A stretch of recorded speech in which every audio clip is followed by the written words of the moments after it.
My name is Jason Bordoff, professor here at Columbia School of International Public Affairs, director of the Center on Global Energy Policy.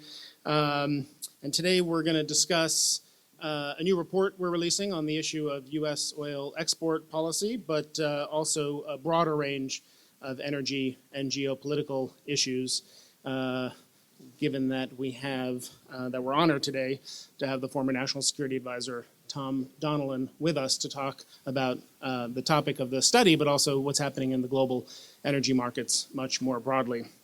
So first we're going to, Trevor and I will present the results of our study, copies of which you all have, and then, as I said, we'll be honored to hear remarks from Tom Donilon.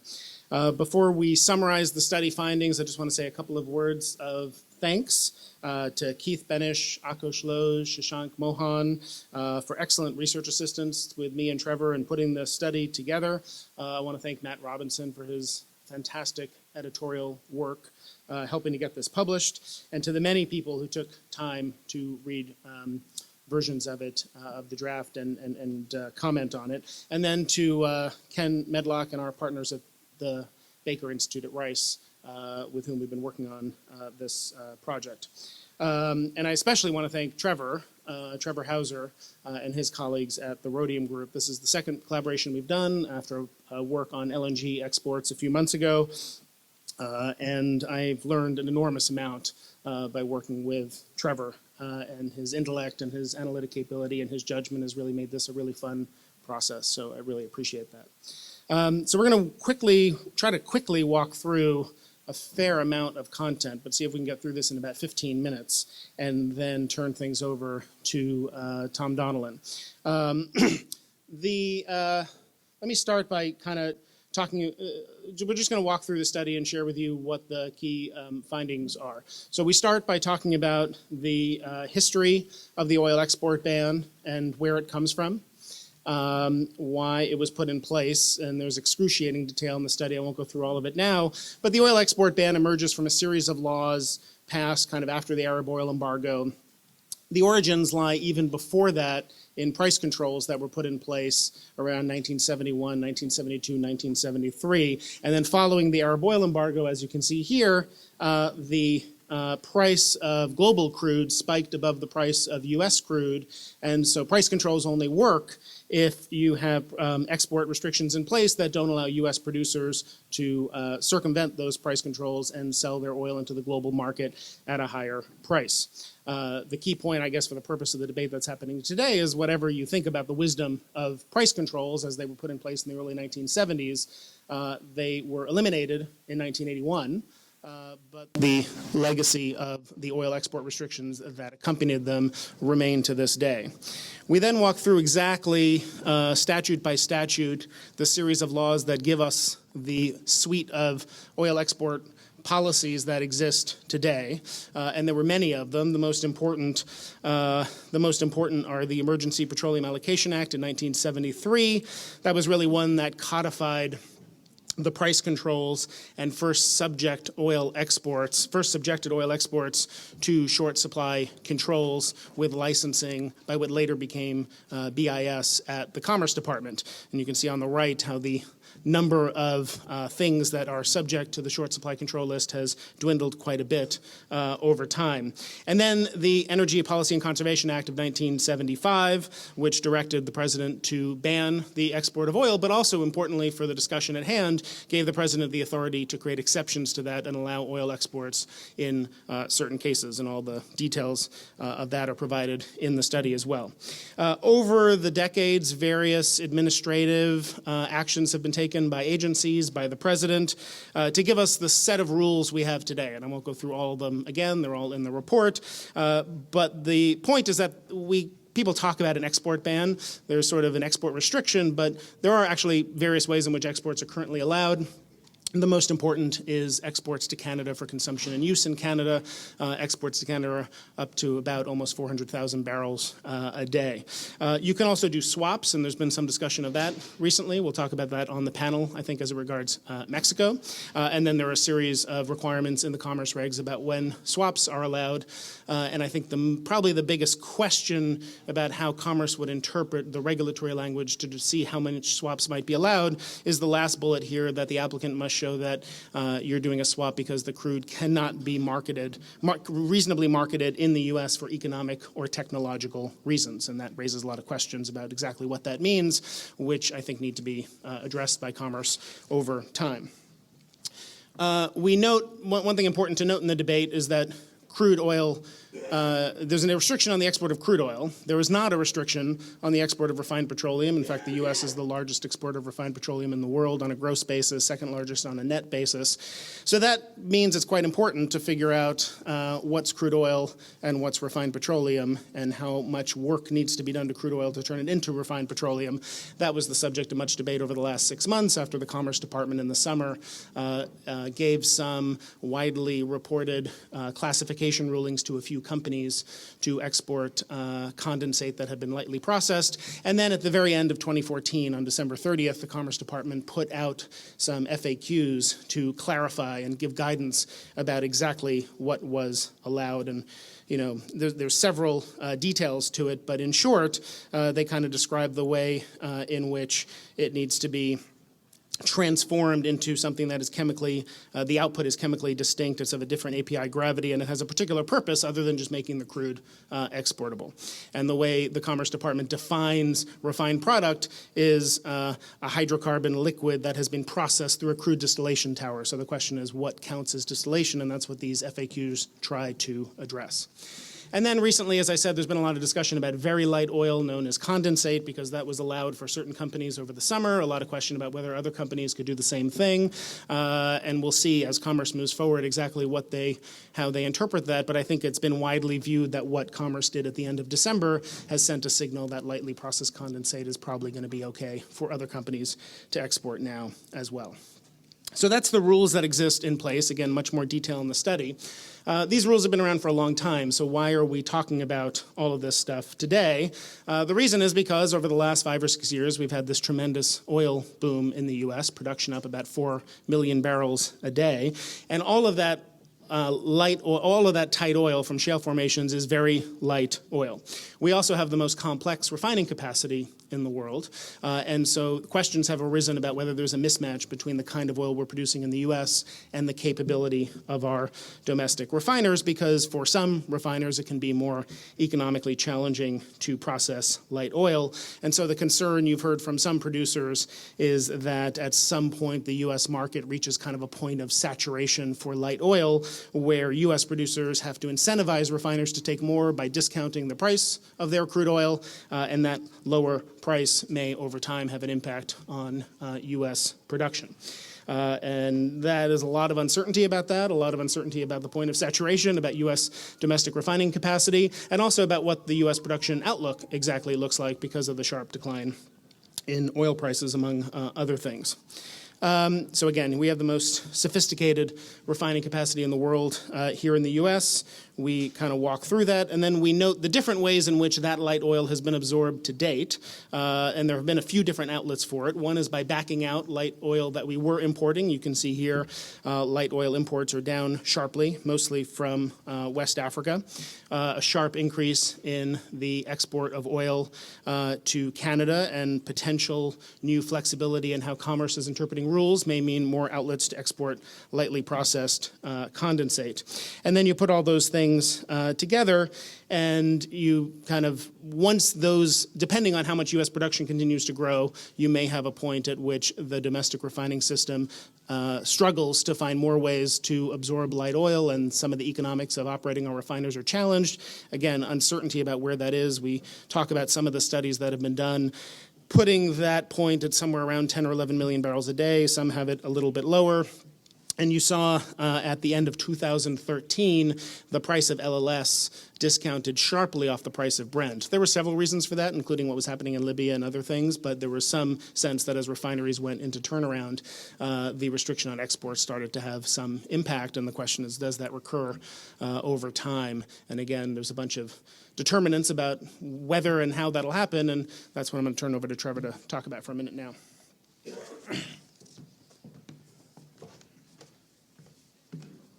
Great, thanks, Jason. And just want to restate Jason's thanks to the folks both at the Rhodium Group and at CGEP that provided outstanding support. And working with Jason and his colleagues on this was a fantastic treat, as it has been in all the projects we've collaborated on. So Jason kind of walked through changes in the oil market that have increased attention on the crude oil export ban and prompted the current policy debate. In analyzing what the impact of modifying or lifting current export restrictions would be, both on crude oil production in the U.S. and refined product prices and ultimately the U.S. economy, we started with a kind of theoretical framework.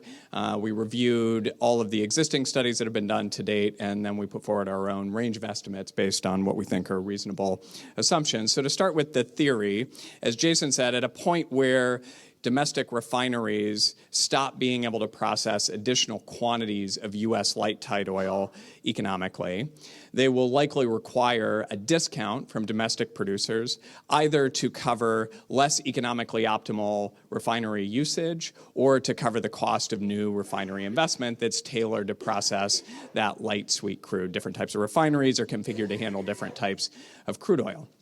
At the margin, if a refinery is requiring a discount for domestic crude relative to international crude, then that's going to reduce the incentive for domestic crude producers. So there will be at the margin some impact on the rate of growth of domestic crude oil production. Because refined petroleum exports are not restricted, so there's free international trade in diesel and in gasoline, the price that consumers pay in the U.S. for gasoline and diesel will be set by the global marginal price of gasoline and diesel and ultimately of crude oil internationally. So this might seem counterintuitive, but a decline in U.S. crude production as a result of the export ban, even if domestic crude oil prices are lower, is likely to result in higher gasoline prices for consumers because there will be less crude supply globally and international crude prices on which domestic gasoline and diesel prices are set will be higher, right? So that's the kind of theory.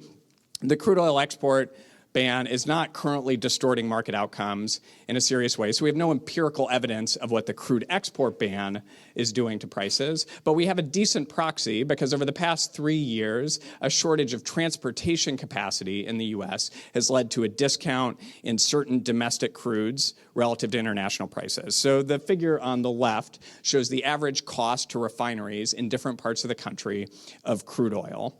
And refineries in the Midwest and in the Rocky Mountains that are closer to the dramatic growth in light tight oil that's occurred have paid on average $15 to $20 less per barrel of oil than their competitors on the East Coast, right?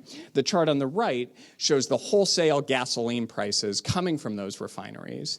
And you can see that that discount that refineries in the Midwest and the Rocky Mountains have received has not been passed on to consumers. It's all been pocketed as profits for those refineries. So that provides a reasonable proxy for what we would imagine the export ban, if and when the point of saturation is reached in the U.S., to do both to domestic crude prices and to refined product prices.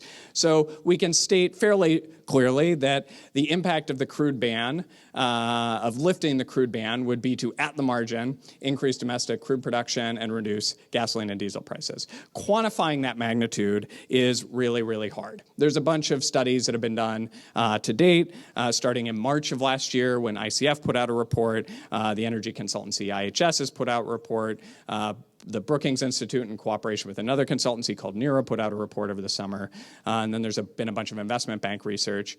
And analyzing the same question, what would the impact of lifting the crude oil export ban be on U.S. production? And here we kind of harmonized for average 2015 to 2025 levels. These studies come up with very different results. So it will either increase U.S. crude production by 100,000 barrels a day or 2.5 million barrels a day. That's a big difference. The U.S. currently produces 9 million barrels a day of crude oil. It will either increase U.S. economic output by $9 billion a year or by $172 billion a year. So to help people kind of navigate this wide range of results, we do an apples-for-apples comparison, and we identify what the key variables are in determining the results in each of these studies, focusing on 4. What the global price of oil is, what the resource base, the oil resource base is in the U.S., what the economics of refineries are, how quickly refineries can adapt, and how producers elsewhere in the world will respond to any change in U.S. output. So to kind of walk through those in turn, in terms of the oil price projection, used by existing studies, it's pretty similar. They were all looking at roughly $100 a barrel oil. Of course, oil prices have changed substantially since then. And so this highlights the need to kind of think about this question relative to a wide range of possible oil market futures. It's very difficult to predict what's going on in the oil market, and the impact of lifting crude oil export restrictions is going to depend on what kind of oil market we face. At those oil price projections, there's a fairly wide range of crude production forecasts in existing studies. So everywhere from U.S. crude production topping out at 9 to 10 million barrels a day, where we would never reach the point of saturation and the crude oil export ban would never really matter that much, up to 16 million barrels a day in the nearest study where the crude oil export ban would matter a lot. So fundamental uncertainty about the future of U.S. production, even if you assume the same oil price. That uncertainty grows if you don't know whether oil price is going to be $50 a barrel or $100 a barrel.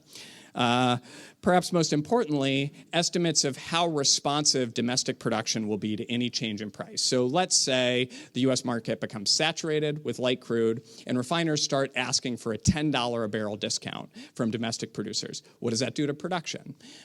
So the change in price that producers are receiving relative to the change in production as a result of that discount is the price elasticity of U.S. supply, and the estimates in existing studies range very widely there as well of how consequential any particular discount would be. And then finally, there's huge variation among studies in how flexible and responsive the U.S. refinery sector will be in processing additional supply of U.S. light tight oil. So we add all those up and look at the recent drop in U.S.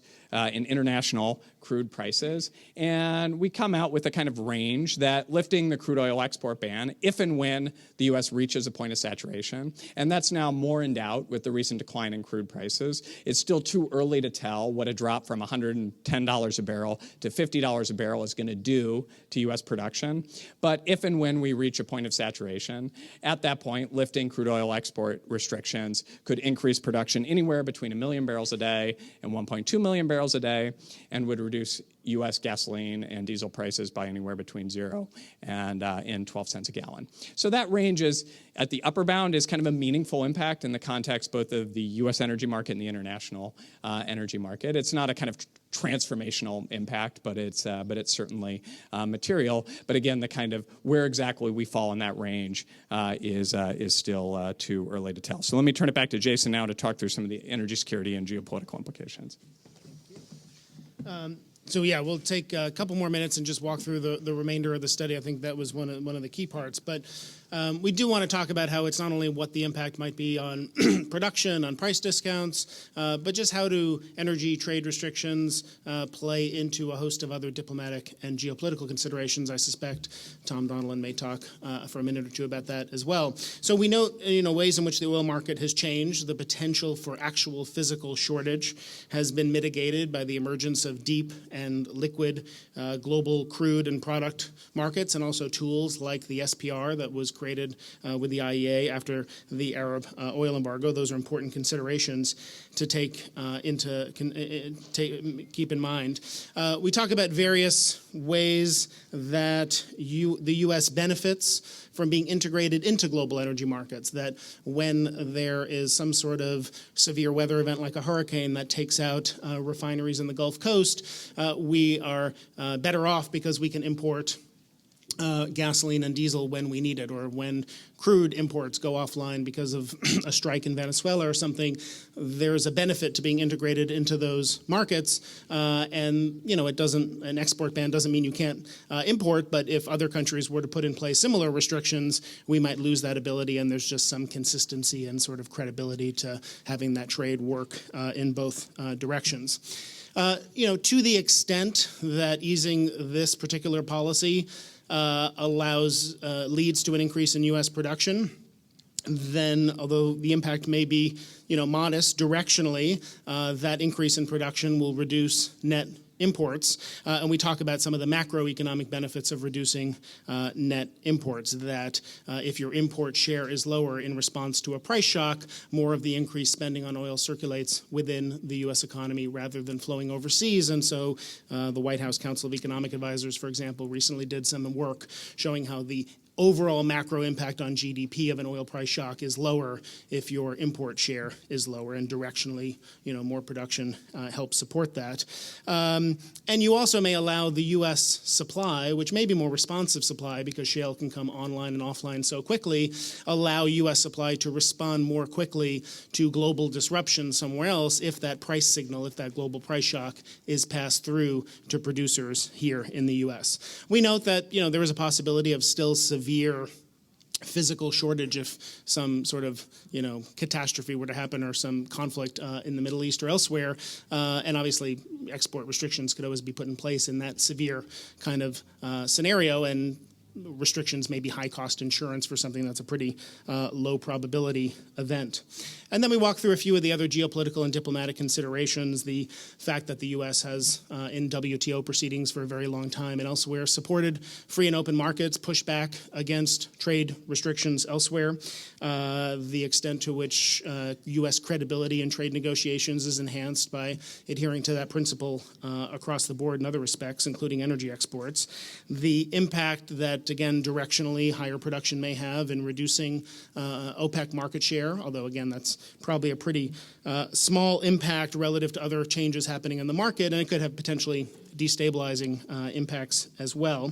And then just diplomatic credibility and leverage that come into play in a host of interactions, and just one example would be the significant diplomatic work that went into persuading other countries to reduce their purchases of crude oil from Iran, like China and India, and raise the question of whether that may be more challenged if we are restricting access to U.S. supply through export restraints. And maybe that's something Ambassador Pasquale will have thoughts on during the panel. So we walk through a host of things there. And briefly, let me ask Trevor to touch on the last point. Sure, and we'll in just 2 minutes, I think we'll discuss this more in the Q&A. So to the extent that lifting crude oil export restrictions increases U.S. crude production and reduces gasoline prices, then it's also going to increase global crude consumption, and that will have environmental implications. It will increase oil-related CO2 emissions, and so we quantify the potential range depending on what other types of crude is displaced. And we find that it could lead to anywhere between a net decrease of 57 million tons up to a net increase of 168 million tons. That's not huge in the context of a 6 billion ton U.S. emission budget, but it's not insignificant either. The key question, though, is not the magnitude of the potential change in emissions from a change in export policy, but how cost-effective export restrictions are as a tool for reducing emissions relative to other options. And we find that trying to reduce emissions through crude oil export restrictions is very high cost relative to other options, like regulations on power plants, vehicle efficiency standards, recently announced rules on methane, and that for the U.S. to generate a consensus around support for not only domestic crude oil production, but also free international energy trade, it's going to be critical to have additional policy action to reduce emissions elsewhere in the economy in a more cost-effective manner. Okay.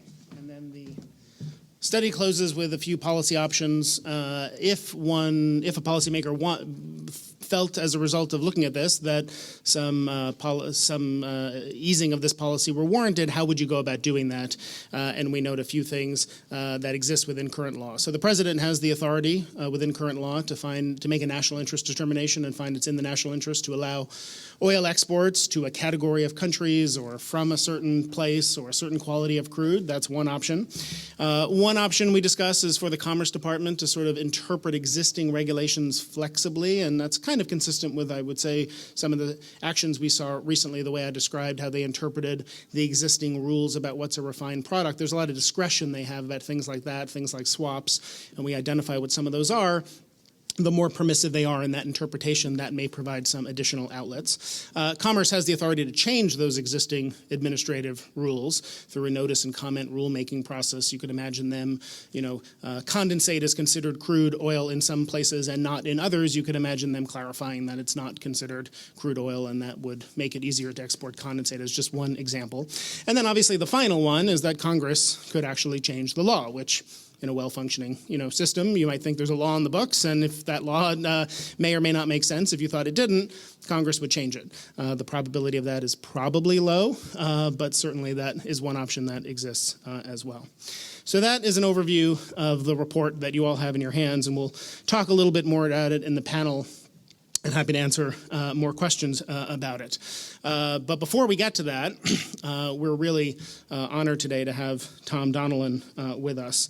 As you all know, Tom served as National Security Advisor for President Obama, where he was really at the center of every major foreign policy decision faced by the administration in the first term.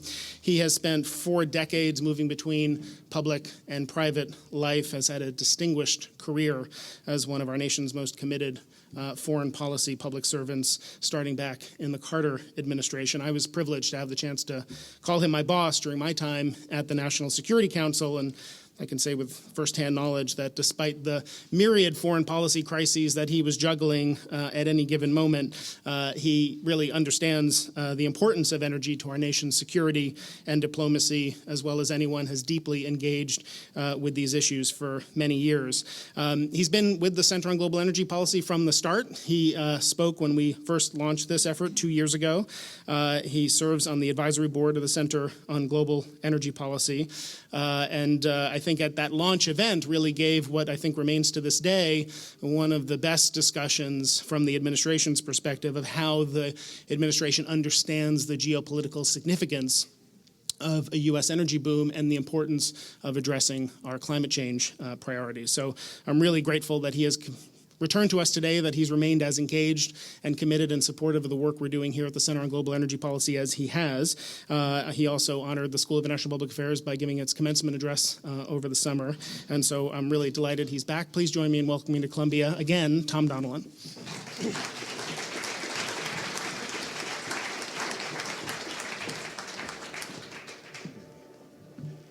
Thank you, Jason. Get set up here. Can you hear me okay? Good. All right. Jason, thank you, and thanks to the Center for on Global Energy Policy, the School of International and Public Affairs, and Columbia University for inviting me to speak here today on this report on the U.S. export of oil debate. As Jason said, 2 years ago, I was honored to speak at the launch of the Center, and I said there that there could have scarcely been a better moment to launch such an enterprise, and that certainly has turned out to be true. The world has really cooperated with Jason's insight into establishing the Center. There's never been more demand for top-notch insight and analysis and on energy policy. And the report we're here to discuss today, thank you for the lights, is indicative of the high quality and highly relevant work the Center has been producing. When I spoke at the launch, I noted that it was a bit unusual for a national security advisor to speak at an event of with energy experts. But I insisted then, as I do today, that energy matters profoundly to the United States national security and foreign policy. It matters because reliable access to affordable energy underpins our economic strength, which is the backbone of American leadership in the world. It matters because competition for energy resources has long been a source of geopolitical conflict. It matters because energy supplies present strategic leverage and resources for the nations that have them. It matters for the security and stability of our climate, and environment. And it matters because supply disruptions in any part of the world can have global consequences. The impact of energy on our security environment has rarely been clearer. And today, actually, I don't think anyone would think it unusual for a national security professional to address energy issues. One more preparatory comment before I get into the meat of what I want to talk about today. I want to talk about predictions for a second. Okay. In 2008, I led President Obama's national security transition team. I recall clearly our initial briefings on the energy situation we were facing coming into office. We were told at that time that the United States would face a situation where we'd have to double our imports of natural gas over the coming 5 years, where there was talk of peak oil. U.S. oil production had been in steady decline since 1970, and the country had come to see itself as an energy-poor nation. And of course, today, we can look back and see that indeed every prediction about U.S. energy at the time of President Obama's inauguration has been turned on its head, it turned out not to be true. So, any predictions that one makes in this area, and any predictions that I'm going to make today, I do with appropriate humility and on its cautionary note. I'd like to use my time today to review some of the changes we've seen in the U.S. energy posture and their implications for national security. I'll touch on what falling oil prices mean for our geopolitical environment. And finally, how we can take advantage of the opportunity to expand the economic and security gains of the United States and come to some judgments with respect to the export ban as well. So let me start with an overview of the dramatic transformation of the U.S. energy landscape over the past decade. I like to think of our national strengths and weaknesses in terms of a balance sheet. This is an idea I borrowed from one of my predecessors, Zbigniew Brzezinski, who, of course, rose to prominence here on Morningside Heights. In his book, Strategic Vision, Zbig develops a strategic balance sheet of national assets and liabilities, like you would for a business. And the assets column, of course, includes what you would expect. It includes economic and military strength. It includes our unique global alliance network. It includes our advantageous demographic future. It includes our favorable geography, natural resources, and unrivaled innovation and educators. But as recently as 2008, most would have put America's energy posture in the liabilities column. But today, of course, I think any analysis of what you call comprehensive national power would list America's energy future as a profound strategic asset, in stark contrast to the energy outlook of any of our potential competitors looking into the future. Now, the Center's report focuses primarily on oil, and for good reason. Domestic crude oil production is now over 9 million barrels a day in the United States, up from 5 domestic within the United States, up from 5 million barrels barely a decade ago. And in the past year alone, production jumped 16%. But oil is not the whole story, and I want to underscore this at the outset as well. In many ways, the role played by natural gas and its increase in production is as significant. The abundance of affordable natural gas is a key driver of the U.S. economic recovery and will be long-lasting in its impact on U.S. competitiveness. We produce more natural gas than ever, conventional gas, shale gas, and associated natural gas produced from tight oil formations. And shale gas production has grown from 8% of the total in 2007 to 40% today. The price of natural gas in the United States is currently just under $3 per million BTU.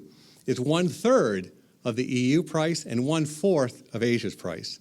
And the United States is expected to be a net exporter of natural gas before 2020. Now, I think it's important to ask the question, why has the United States seen this dramatic transformation in its energy posture? We are, after all, not the only country with abundant unconventional oil and gas. Russia, China, Argentina, and a number of other countries around the world have promising shale deposits. Some of them have bigger potential deposits than we do. And the technologies that drive our energy boom are transferable. In my judgment, though, the reason that this is essentially an only in America story, or at least a first in America story, has to do with a combination of factors.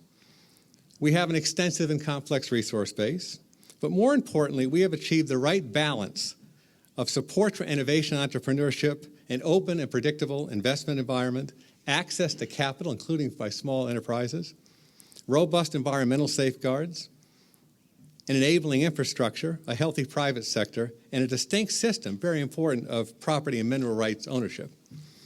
It is these strengths that enable us to achieve the positive energy outlook we're talking about today. Smart government investments in key technologies early in the game were also important. It shouldn't go unnoticed. Indeed, this is in many ways a technology story. While technology innovation tends to be associated with Silicon Valley and information technology, our energy revolution showcases innovation in core high-tech industrial technologies. And these technologies, hydraulic fracturing, horizontal drilling, seismic imaging, and associated know-how are still evolving and becoming ever more productive and efficient. Let me now turn to the national security consequences of these developments. Let me talk about two. First, the new energy landscape has directly strengthened the U.S. economy. There are not many iron laws of history, but one, as was articulated by President Obama several years ago at West Point, is surely this: that no country can maintain its diplomatic or military primacy absent increased economic vitality. Economic strength at home enhances our standing abroad by supporting jobs and boosting government revenues and expanding economic activity. Our energy boom is a principal contributor to our economic recovery. Unconventional oil and gas contributed 1.7% of GDP, supported 2.1 million jobs, and led to an increase of more than $1,200 in disposable income per U.S. household in 2012, according to the IHS report. EIA estimates that the average U.S. household gasoline expenditures this year will be at their lowest point in a decade. The drop in energy imports and increase in U.S. energy exports have also improved the U.S. trade balance, obviously. Our energy outlook boosts our competitiveness. The combination of cheap and abundant supplies of natural gas creates an advantage for U.S. manufacturers in both energy-intensive industries and industries that rely on natural gas as feedstock. As a result, we're seeing increased investment and growth in the chemicals, metal, plastic, glass, and fertilizer industries, and hundreds of thousands of new jobs. The cost advantage in these gas-intensive, energy-intensive industries has led to substantial new investment in the United States by foreign manufacturers. In the chemical industry alone, one of the United States' key manufacturing industries, the American Chemical Council estimates 64% of the $125 billion in recent investments have come from foreign companies. Indeed, BASF, one of the world's largest chemical companies based in Germany, has doubled its annual investment in the United States to $1 billion and recently completed a $400 million expansion and upgrade of a petrochemical plant in Port Arthur, Texas, with its joint venture partner, the French company Total. And remember, this is not just about foreign investment coming into the United States. We've also noticed U.S. companies redirecting investment and capital expenditures back into the United States, I think as a result of the energy revolution. Second, energy security allows us to engage with the world from a position of greater strength. Our energy outlook reduces our vulnerability, as was discussed in the report, to market disruptions and price shocks. It gives us latitude to support allies and more options to deal with our adversaries. I oversaw our Iran sanctions effort for 4.5 years and can tell you directly that the success of this effort was made possible in large part because we were confident that in some part, the increased American supply enabled the removal of 1 million barrels of Iranian oil from the market each day without increasing gasoline costs to U.S. consumers. It's the bite of those sanctions that ultimately brought the Iranians to the negotiating table. Likewise, abundant energy supplies have enabled targeted sanctions against Russia for its violation of Ukrainian sovereignty. And domestic energy production counters instability in the global energy market caused by the Islamic State in Syria and Iraq. Now, there are a couple of things, though, that this doesn't change. This energy future doesn't change, and I want to comment on that.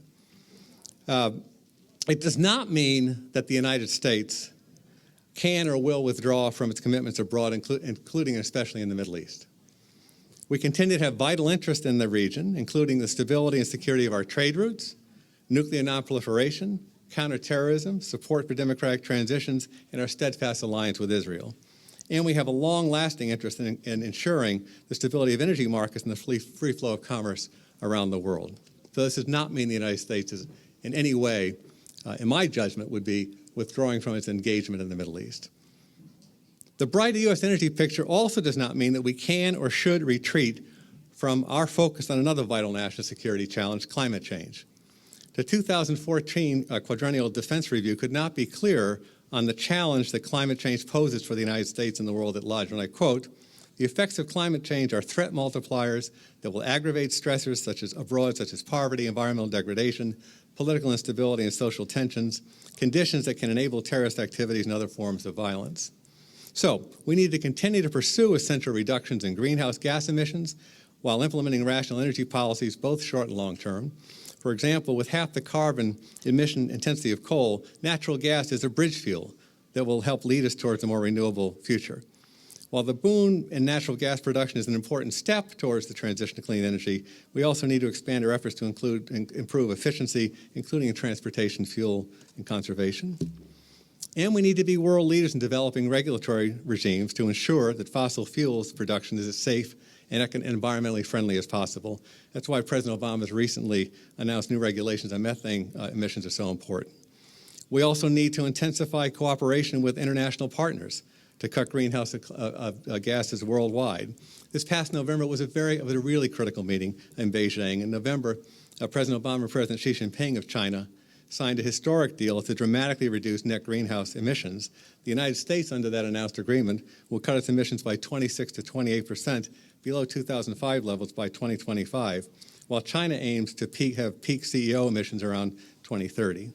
That agreement is a vital contribution to the global effort to address climate change in the lead up to the U.S. Climate Change Conference in Paris at the end of this year. Now, what are some of the implications of the current situation? Everyone's acutely aware of the recent plunge in oil prices, particularly since OPEC's announcement in late November that it would maintain the production level at 30 million barrels per day it set in 2011. And WTI is trading at less than half of the $106 per barrel mark that it achieved only last June. Now, let's talk about some of the implications of this. First, the macroeconomic impact has been a huge positive for the United States. Yes, U.S. producers have been forced to reduce budgeted capital expenditures in some cases, laying down rigs and laying off some workers. But keep in mind that shale has the shortest turnaround time from the decision to drill to production, and it will recover faster than conventional production. And overall, it's important to keep in mind and focus that the drop in oil prices is, in essence, a massive tax cut for U.S. consumers and a boost for the U.S. economy. Falling oil prices are also likely to be a boon to countries dependent on imports, including allies such as Japan and South Korea. A spur to economic growth in those countries and other important economic engines such as China and India will have a positive collateral effects for the global economy. For example, the Bank of America estimates that for every 10% decline in the price of oil, China's GDP will increase by 0.15% and India's by 0.25%. Second, and this is an important point as well that I don't think has gotten as much notice, the drop in oil prices provides a real opportunity to pursue urgent reform of fuel subsidies in developing countries. Fuel subsidies distort resource allocation in developing economies and exacerbate physical imbalances.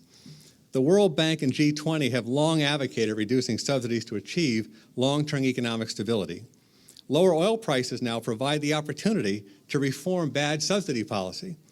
Some countries like India and Indonesia are moving in that direction, should be congratulated, but others should seize the chance to reduce subsidies at minimum cost to consumers. Third, the drop in oil prices have had powerful negative effects on a number of producing countries, including several with interests adverse to the United States.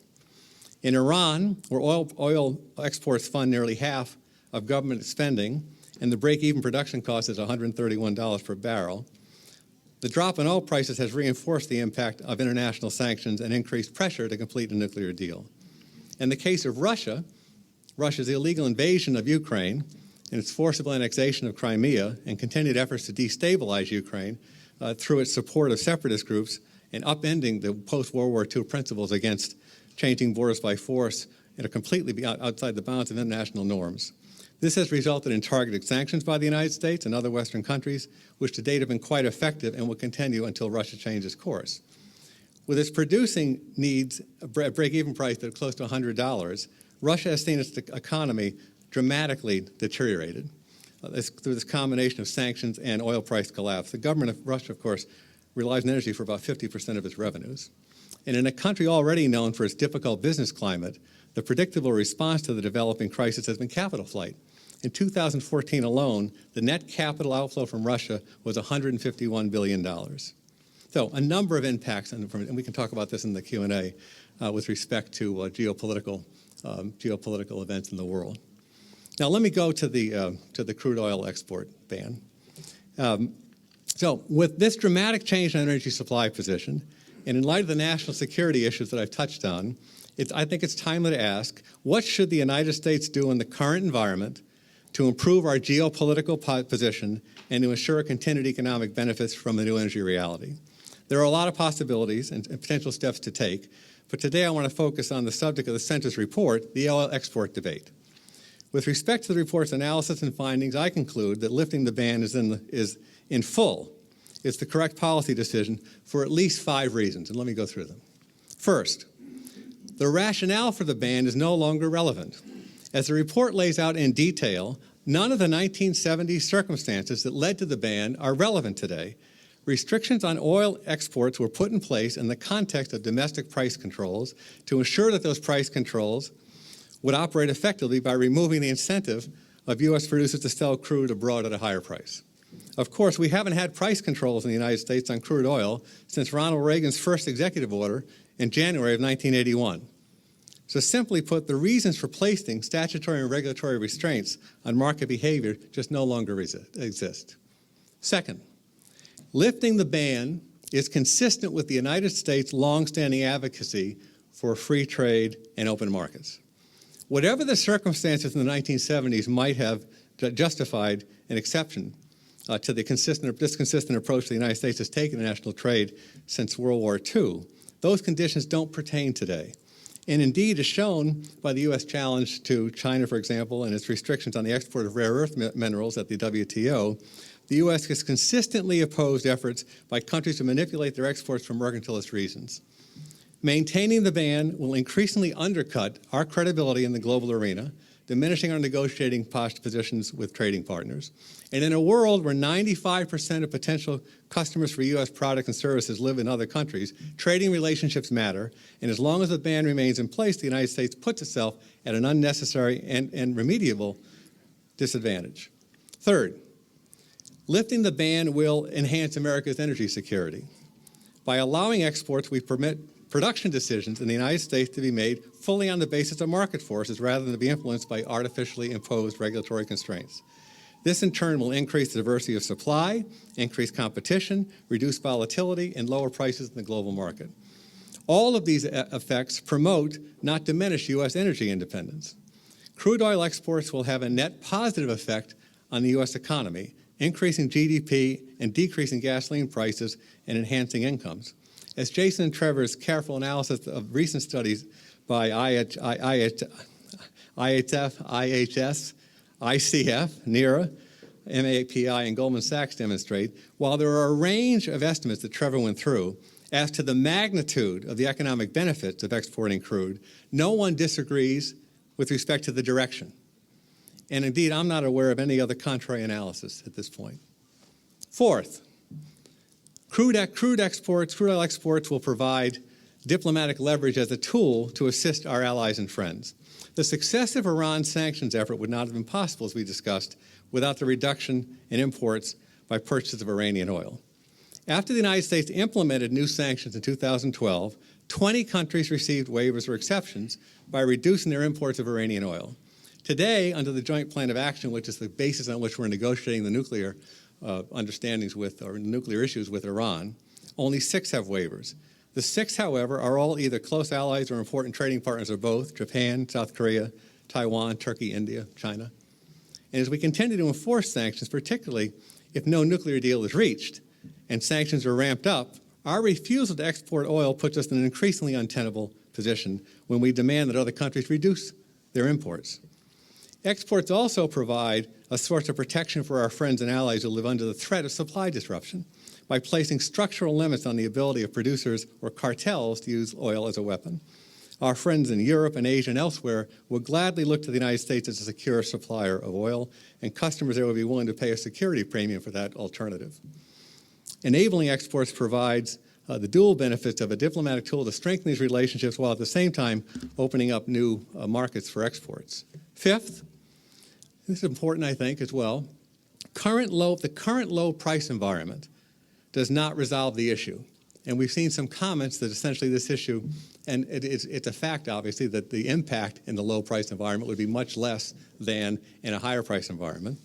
And so some have suggested that we no longer need to discuss lifting the ban because they say there is no production surplus and need of export at current price levels. Exports would not have a significant impact on the U.S. economy. I think this is wrong because we need to keep the long view, in my judgment. Commodity prices have cycles, and although crude prices are in a severe downdraft, they will inevitably rise. Last week, EIA forecast that Brent prices will average $58 per barrel in 2015 and $75 per barrel in 2016. And it's short-sighted and poor policy planning, frankly, to assume the low price in the cycle resolves the need to lift the ban. Lifting the ban now, in fact, when there will be minimal disruption, will provide producers with greater regulatory certainty and the incentive to invest more in the United States when the market recovers. I'll conclude by pointing out that the question of crude oil ban is one that calls for bipartisan consideration. I want to end on this. We're looking for opportunities with a full Republican takeover of the Congress, for opportunities for the executive branch and the legislative branch to work together. And this really does present, in my judgment, an excellent bipartisan opportunity for cooperation by the Congress and the executive branch. It's rare, and I've been doing this since 1977, it is rare to find so ready a tool for self-help in the national security or economic arena. And it's rare to find something where on the merits are clear. They're not really ideological issues here. You will, in the judgment of every study we've seen here, have over the long haul positive impacts on U.S. GDP and consumer incomes. It's rare to find an opportunity like this for bipartisan cooperation, and we should seize it, frankly. So, lifting the ban will advance our economy, our energy future, and our foreign policy and national security goals. It's the next step in leveraging our energy posture to protect and enhance U.S. leadership for years to come. Thanks for your patience. I've worked through this. I really appreciate it. Look forward to your questions. Thank you.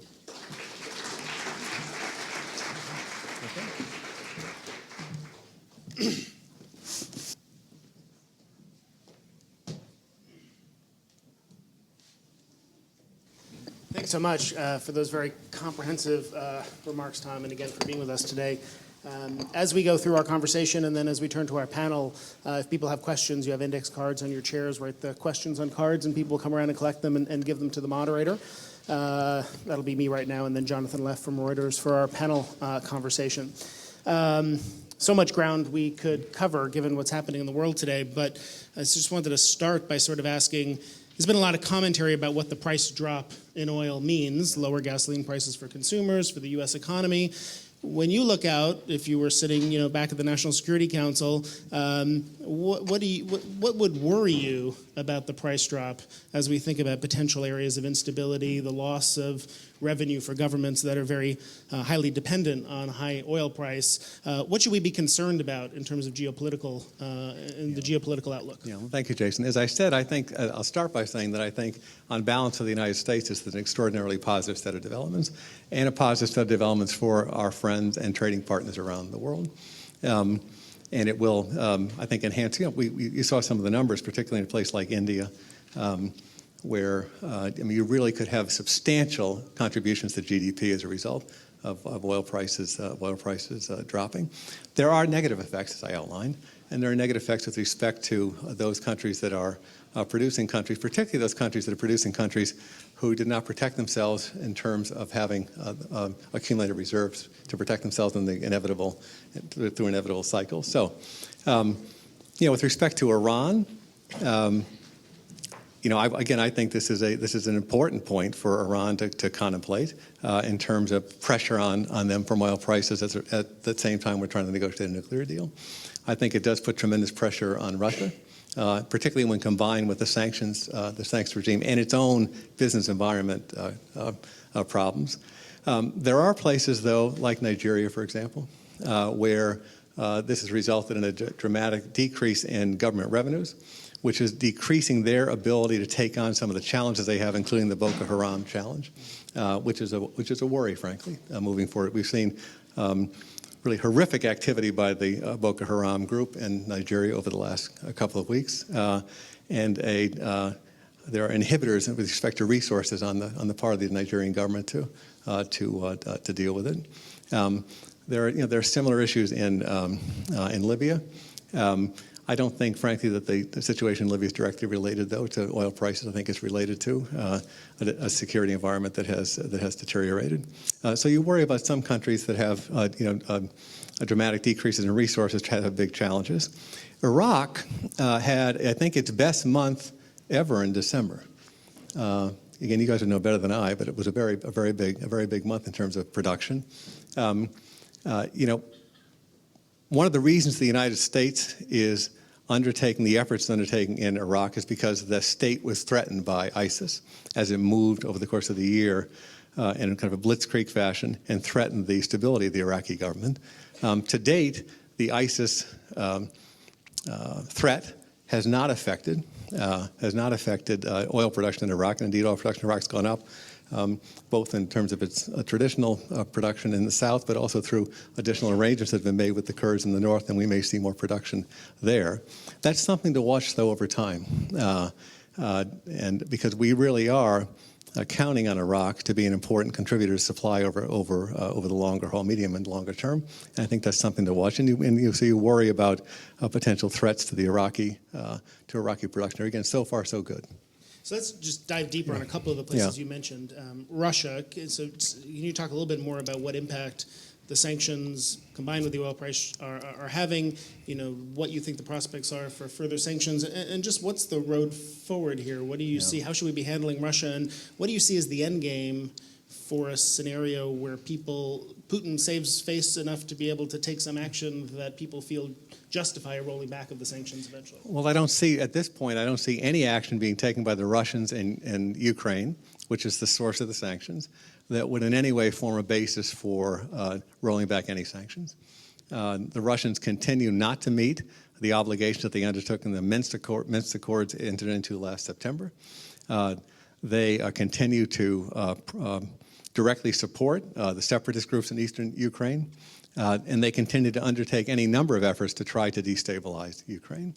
And I think, frankly, that the Russian goal is to have a destabilized Ukraine as opposed to a strong and stable Ukraine that orients itself to the West.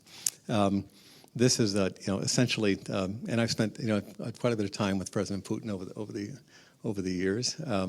He's a person for whom these concepts of spheres of influence and balance of power and zero-sum outcomes are quite real. And in Ukraine, he saw a situation where a country that he views as an essential part of the Russian sphere of influence was moving in another direction. And he undertook action to gain leverage and to stop it from moving in that direction. And he has been trying to destabilize Ukraine really since just after the Sochi Olympics. So I don't see a basis at this point in terms of Russian conduct that would cause the sanctions to be, any basis for the sanctions to be lifted. It's a broader problem, essentially for a variety of reasons, which we can go into in some detail if you want. President Putin has decided to take Russia in a very different direction. For the last 20 years, the United States and the West worked to integrate Russia into the security and political institutions of the West. Putin, again, for a variety of reasons, has decided to go in a very different direction and to take Russia in an adversarial posture, in an adversarial direction, and to strike an adversarial pose, frankly, to the United States and the West. He has struck kind of a defiant tone in Russia, trying to carve out a unique Russian role as he sees it in the world. And you can strike that defiant tone politically, but you can't unplug economically from the world. And I think that's the challenge that Vladimir Putin is now obviously confronting with an economy that's the sixth or seventh largest economy in the world, with large companies that are financed by the West in many cases. Trying to isolate itself and stand defiant economically is really not possible. And so there's tremendous pressure on Russia, and it's the multiplicity of pressures. It's the sanctions which are targeted. It's the oil price drop. It's a poor business environment in all events. And I don't know where Putin will take this, frankly. You would at some point. The pressure is intended from sanctions, and it's obviously and reinforced by oil prices. You'd like to see them try to meet their obligations in some semblance in Ukraine, or the obligation of undertaking, but we don't see any sign of that at this point.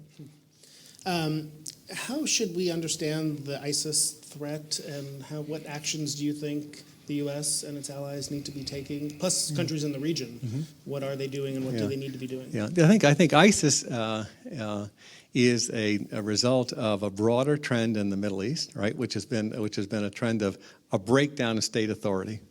The authorities of states in the Middle East have broken down. They're not able to control the territory that they have sovereignty over. And these vacuums and again, this is a result of a lot of things, mainly decades-long failure of governance that, again, resulted in these states losing their ability to maintain control and authority. And into this vacuum has pushed some of these quite radical groups like ISIS. ISIS has its roots in the Al-Qaeda and Iraq group that grew up during the course of the Iraq War. And it took advantage of the extended Syrian civil war. It became a magnet for foreign fighters from around the world to come and participate in its fight in Syria, and then move back into Iraq, empowered by the failure of the Maliki government in Baghdad, which really had put in place an authoritarian, sectarian government, and that's what really has allowed the rise of ISIS in Syria and Iraq. The United States came in and put together a coalition to stop ISIS's threat, really to the Iraqi state, and I think we've done that at this point and stopped its momentum. Again, when the United States began the airstrike campaign and other efforts with respect to the coalition, if you've been to Baghdad, the airport's out to the west, and then you're in El Anbar province, and ISIS was coming straight towards Baghdad. That's been stopped, and what we have in place now is a long-term effort, working with a coalition to shrink ISIS first in Iraq, take back territory, and then address the ISIS and other challenges in Syria. This will take, let me say 2 or 3 things about what's going to happen, I think, in my judgment. This is going to take a long time. It cannot be done just through an air campaign. You will have to have some sort of ground operations to take back territory. There's no campaign in history that's ever allowed you to take back physical territory from an enemy just through the air. That involves training up the Iraqi security forces. Those forces had deteriorated significantly over the period from the time the United States left in December 31, 2011 till today. That's going to be months and years worth of work, in my judgment, to deal with. It's going to be expensive. There are going to be setbacks, but I think ultimately can be successful in Iraq. Yeah. You talked about Iran also and the sanctions in place there. This is an area the Center will actually be working a fair amount on, trying to understand better lessons from energy sanctions applied. And Richard Nephew, who just recently left the State Department where he was working on these issues, was the deputy sanctions chief there, will be joining the Center soon to lead a project on this. I know he worked closely with you in government.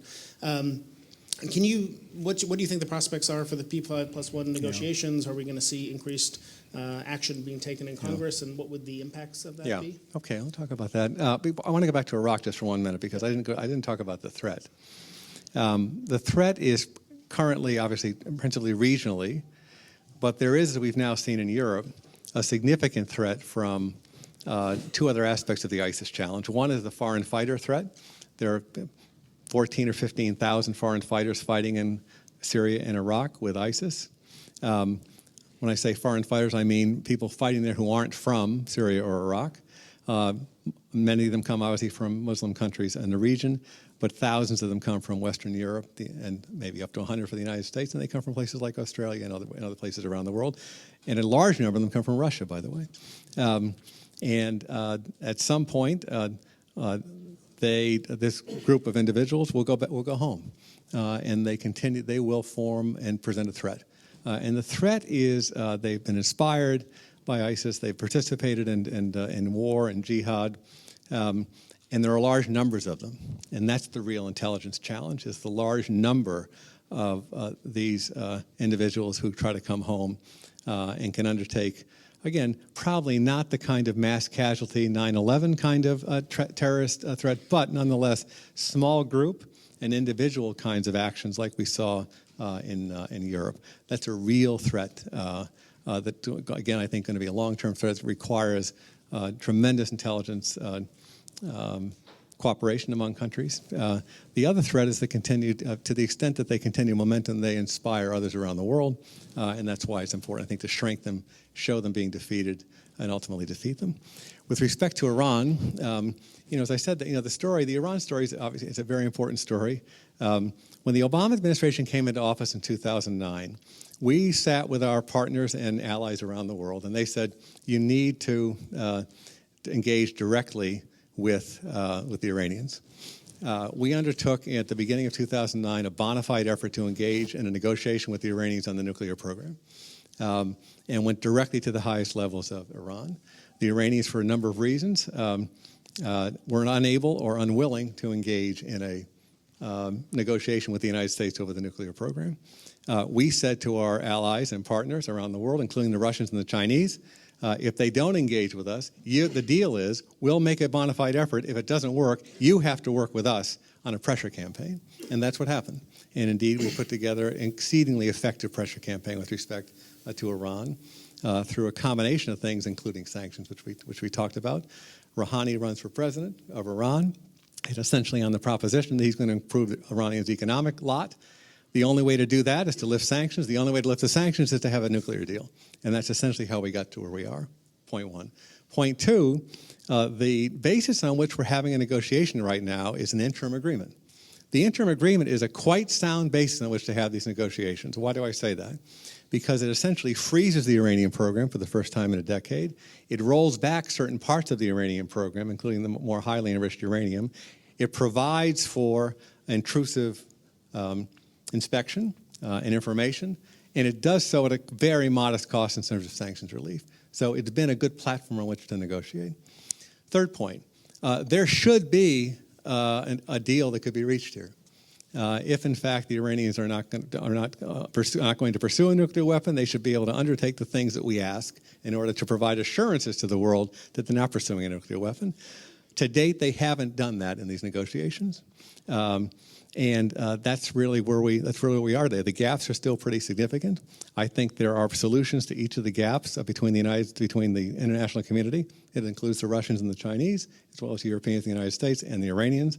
But to date, we haven't been able to bridge those gaps. Point four is that this decision ultimately rests with the supreme leader in Iran. I think this is right. He's been there in that position since 1989. I don't think he's left the country of Iran since 1989. And obviously, it comes from a revolutionary mindset. His country has paid a tremendous price for this and really haven't gotten a lot in terms of security, and it's been devastated in terms of investment and economic activity. So the question presented is whether or not the supreme leader of Iran can take a reasonable deal here, and we'll find out. I don't know the answer to that question. I do know this, though, that if we don't reach a deal, there will be immediate additional sanctions put on Iran of a very harsh nature, and the pressure campaign will ramp up, and we would have missed an important opportunity. And even if we do get a deal, it will be under very close scrutiny in Tehran and in Washington, frankly. There'll be the United States Congress very skeptical about a deal here. They should be skeptical about Iran, and this will get a very close scrub. Last point I'll make in this is the discussion right now about whether to put additional sanctions on Iran or the promise of additional sanctions like today. And it's the judgment of the Secretary of State and the people who are doing these negotiations that would be highly disruptive and would give the Iranians an excuse to walk away and could disrupt what could be an important outcome here in the negotiations. That sounds exactly right to me, because at any point, we talked about, we talk a lot about the divisions in the United States Congress. The one thing that you could get an immediate agreement on in about half a minute with respect to our Congress's point would be additional sanctions on Iran. And so I don't think that we give up anything, and I think if it's the judgment of the Secretary of State who's responsible for conducting this negotiation, if it's John Kerry's judgment that this would be disruptive and not helpful at this point, I think that judgment should be respected. There are several questions in the cards here that are a little kind of, I would say, in the weeds on the oil export issue about what commerce might do on condensate and how much swaps we might see with Mexico and what kind of price spreads would induce that. It would be easier with Mexico, by the way. I saw that. So the President of Mexico and the President of the United States meet a couple of weeks ago. They discussed in the margins of that meeting having the United States export 100,000 barrels a day to Mexico to have it refined in Mexico, our light oil refined there. And I guess we're discussing some sort of swap. It would be a lot simpler just to lift the ban and export to Mexico, I think, or treat Mexico the same way we treat Canada. And so I was going to say, some of those I may take these cards and hand them to Jonathan Leff, because I think those may be well targeted questions for several of the panelists, like Adrienne Lejeune, the former CEO of Pemex, and Colin Fenton, the former head of global commodity research at J.P. Morgan, who are fellows at the center. There are some that I think I want to ask you too. Several about what's happening in the Gulf, what's happening in Saudi Arabia, what the impact of the oil price drop is, and how much they can rely on their reserves. And then just more broadly, I'm curious. There's a lot of speculation about what's driving Saudi decision making by kind of saying we're not going to do anything with our production. We're going to let the market balance. You've spent time with senior leadership of Saudi Arabia. I'm curious if you have insights on what's going on, what their current thinking is about the role of Saudi Arabia and the role of OPEC in the global oil market. Well, I mean, OPEC is Saudi Arabia. I think is an essential point. Again, I can't speak for the government of Saudi Arabia with respect to their motivations and their decision in November not to cut production in the wake of dropping oil prices. There are some theories I think that make sense to me in terms of it makes sense in terms of logic and in terms of my encounters with the Saudi government. The Saudi Arabia made it very clear that it was not going to, on a unilateral basis, undertake action to reduce production to address prices. And that is really about OPEC, and it's about the Saudis not shouldering this on their own. And it's about sending a signal that others would have to participate in any such effort. And their senior officials obviously have actually said it pretty straightforwardly, right? Which is, we could cut, others would come in, price would go up, and they would take part of it. They would take our share, and we're not going to do that. So I think it's an oil strategy issue, frankly, that from my perspective seems to make some sense in terms of their protecting their long-term economic interests, number one. Number two, they have the ability to engage in this because they do have substantial reserves on the order of between $750 and $800 billion, so that they can engage in this approach for some period of time. I think there is also a matter of their wanting to test the shale oil production dynamics in the United States. And there are knock-on effects geopolitically, which we talked about, most especially with respect to Iran. I don't think that that's the purpose of what they're doing, though. At this point, I think that's a knock-on effect, which they're quite happy with. But I think it's essentially been about their asserting discipline in OPEC. They're not taking on the burden of doing this themselves. They're testing the shale oil dynamics and sending signals, by the way, to other governments, including Iraq and to Iran, should it come back into the market. There's been some reports that the king was hospitalized recently, and I'm just wondering if you have thoughts on the combination of, a price drop and with any sort of succession. Do you think there's a risk of instability kind of in Saudi and spilling into the broader region? I don't. A couple of points on that. First of all, a decision of this magnitude, this decision being the decision made at the OPEC meeting in November, not to cut production, would have been made with the approval of the king and their entire system. That's the first point. Second is the king has put in place a succession mechanism with the crown prince, and then also, interestingly enough, named a deputy crown prince, Mukrin. And I think that's about indicating to the world that they have in place a responsible and predictable succession, and I think that they will do everything they can should the king pass to demonstrate to the world that they're implementing a responsible and predictable succession. Do you think, there's a couple of questions here about kind of geopolitical instability and just geopolitical risk in the market, right? The prices were high for a while when you were in the White House and people spoke about a geopolitical risk premium. Now you see, conflict in Libya and terminal fires and the price just keeps falling. Yeah. Do you think that market is discounting too much the geopolitical risk you see out there? I'd say a couple of things. First of all, is that I think the market recognizes the core dynamics, right? The core dynamics are the Saudi decision, the dramatic increase in supply coming out of the United States, and some additional supplies from surprising places over the last year, and a reduction in demand. And I think that those are the three things I think that the markets will look to get a determination as to whether or not we're going in a fundamentally different direction. That's the first point. The second is, playing in that, geopolitical risk comes and goes, right? And there are positives and there are negatives. So you have some negative aspects, such as the situation in Libya. Although it's surprised with some spikes in certain months last year, you have some positive aspects with respect to Iraq in terms of production. So some things that people were worried about happening didn't happen. Some things did happen, and I think you'll have, frankly, kind of a geopolitical risk will come and go with respect to some specific areas. But I think that the markets will look mainly at those big drivers, don't you think? In terms of making decisions. And there are a couple of questions here about an unnamed pipeline to Canada, or at least the president didn't mention it by name last night. Do you I don't know if you have comments on what you think will or should happen on that decision, and just what the broader issue kind of indicates about why this one piece of infrastructure has risen to the level that it has, and maybe if you have thoughts on what impact, if any, it's had on the U.S.-Canada relationship. Yeah. A couple of things. First of all, with respect to Keystone, I would be in favor of moving forward with the project. We've had a review done by the State Department with respect to environmental and other aspects of the project, which have been positive. You've had a state review done in Nebraska, which is resolved at this point. I do think that we should undertake to build and integrate infrastructure in the North American energy system, and this would be in addition to that.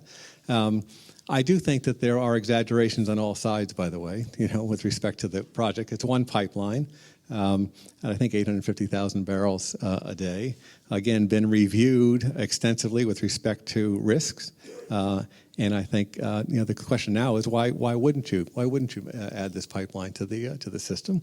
The oil and the sands is going to be produced. And used at some place in the globe. So I would, for those reasons, I would be in favor of doing it. Now, the motivations around this are understandable with respect. When I say around this, I mean the opposition and the for and against. And again, I think there's been exaggerations on all sides. Obviously, as I said in my talk, even in the context of low oil prices and our energy posture right now, it is really important to take advantage of this time and to keep focused on climate and energy. This, I don't think all the studies indicate, is not a make or break issue with respect to climate and environment. There are big things underway that the president's undertaken that are really important.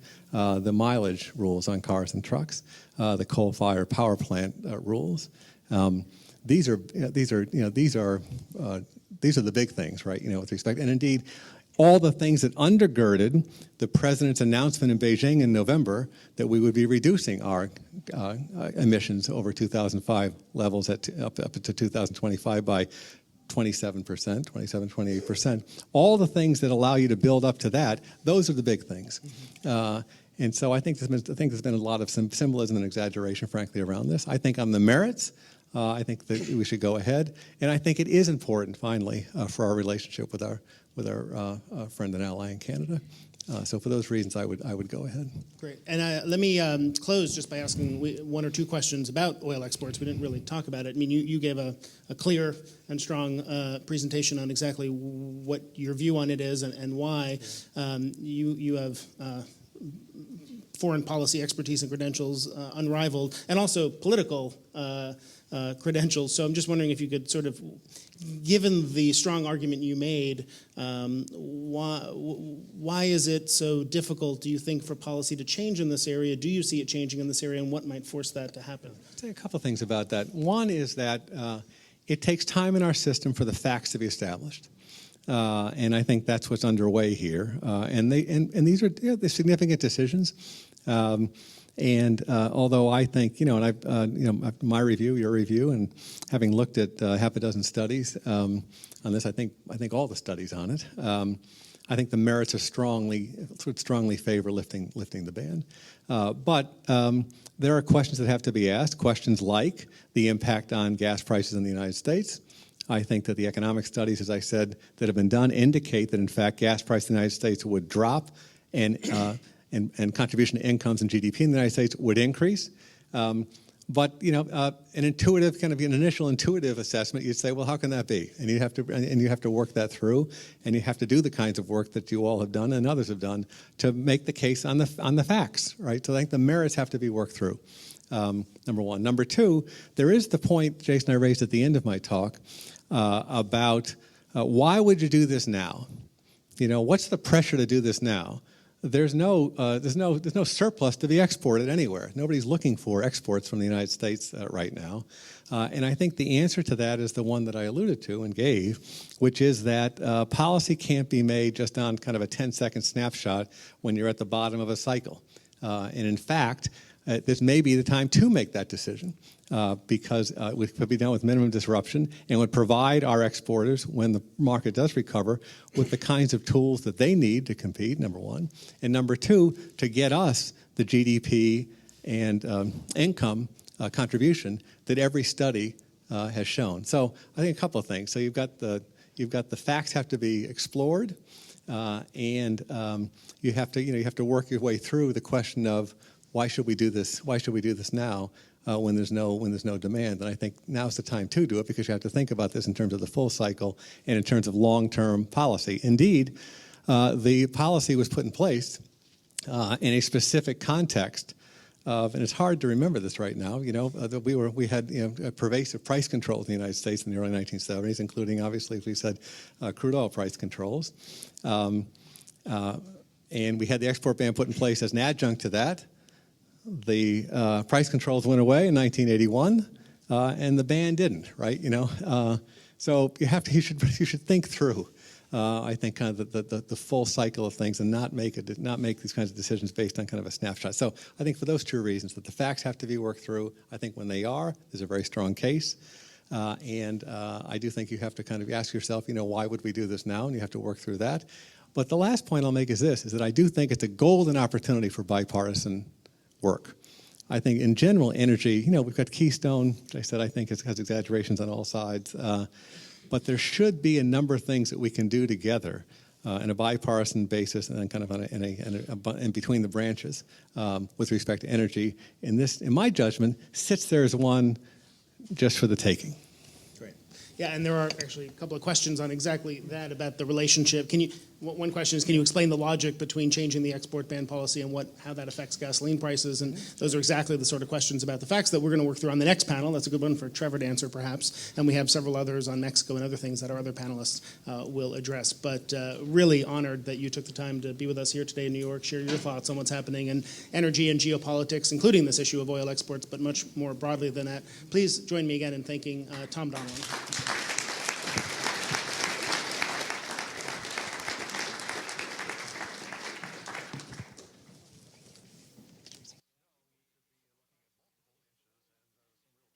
Panelists to come up now. Jonathan Leff will moderate our panel and introduce all of our panelists. We're going to set up the chairs right now in a minute. Jonathan Leff, Trevor Hauser, who you met, Ken Medlock from Rice University's Baker Institute, and then three fellows here at the Center on Global Energy Policy, Ambassador Carlos Pascual, Adrien Lejeune, and Colin Fenton. And as I said, Jonathan Leff will moderate our conversation. Jonathan's the global commodities editor at Reuters. He's reported on energy and commodity markets from 3 continents over the last 15 years, covering everything from European crude oil arbitrage to the rise of China to the U.S. shale oil revolution, and now oversees more than 200 journalists at Reuters writing about commodities and raw materials across the globe. We're really pleased that he took the time to be with us here today and help us have this conversation about energy, geopolitics, what's happening in the oil market, and the topic of our report today. So, Jonathan. Thanks. Thank you very much, Jason. Thanks for the introduction. Thanks so much for the presentation and also for assembling such a phenomenal panel to talk about a lot of things. To paraphrase President Obama, I think our ambitions here are bigger than just any one issue, but I think it's totally appropriate that we should start out by getting even more into the weeds about the main topic that we're here talking about, which is, of course, the ban on crude oil exports. And just to frame that, for those of you who haven't followed this, it's fairly remarkable to think back to maybe even late 2013 when this really wasn't a very active topic of discussion. And then to think about last year when it really became one of the defining pieces, one of the defining energy issues for America and indeed the rest of the world, and ending with, as you alluded to earlier, the decisions in December around some relaxation of some of the available avenues for export. So it's come a very long way, but as we've heard, I think it's got a lot further to go. I want to start out referencing the report and ask either Trevor or Jason, can you tell us, when you looked through this, there were obviously some other research that had been done. What did you still find that was most surprising or maybe most compelling in the arguments that you made? Go ahead. Most surprising or compelling. I mean, I think the, part of the, what's most, I think you heard Tom, really articulate quite persuasively and compelling, I think, the role that geopolitics, the long-standing U.S. commitment to free trade and open markets, the impact on potential diplomatic engagement we have with other countries in our trade relationships, how they might be impacted by trade restrictions that are put in place over time. That's not something that's gotten as much attention in the debate. It's been sort of more a debate about these point estimates of, is it like 2 cents a gallon or 12 cents a gallon or all these different estimates from ICF and IHS and all of that. So I think that was like something that was important for us to explore. We also did look at a range, not just economic and geopolitical, but if you have as large an impact on production and downward pressure on prices as some of the studies find, what impact that would have on increased consumption and climate change impacts. I think that's important to consider. And then, we obviously spent time and had a short amount of time to do it, really looking at what the oil price collapse means for this issue. And there's a huge amount of uncertainty there, but really the question of how quickly prices rebound and how much U.S. production responds to a change in price, I think is something we're going to learn a lot about this year, and that's going to sort of tell us, how big an impact on a U.S. production outlook this current policy might have. But as you heard people say, whatever the magnitude and the timing, I think the direction of the impact is pretty clear.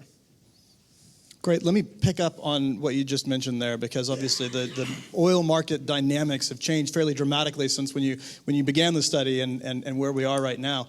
Let me flip it over to Colin Fenton, who is a fellow here at the center and was until very recently the global head of commodities strategy at J.P. Morgan. Can you tell us what have you seen from the decline in oil prices in terms of both the impact in production and then can you go ahead and link that to how you perceive that changing, if at all, some of the dynamics, both the realistic and the political, around the export ban?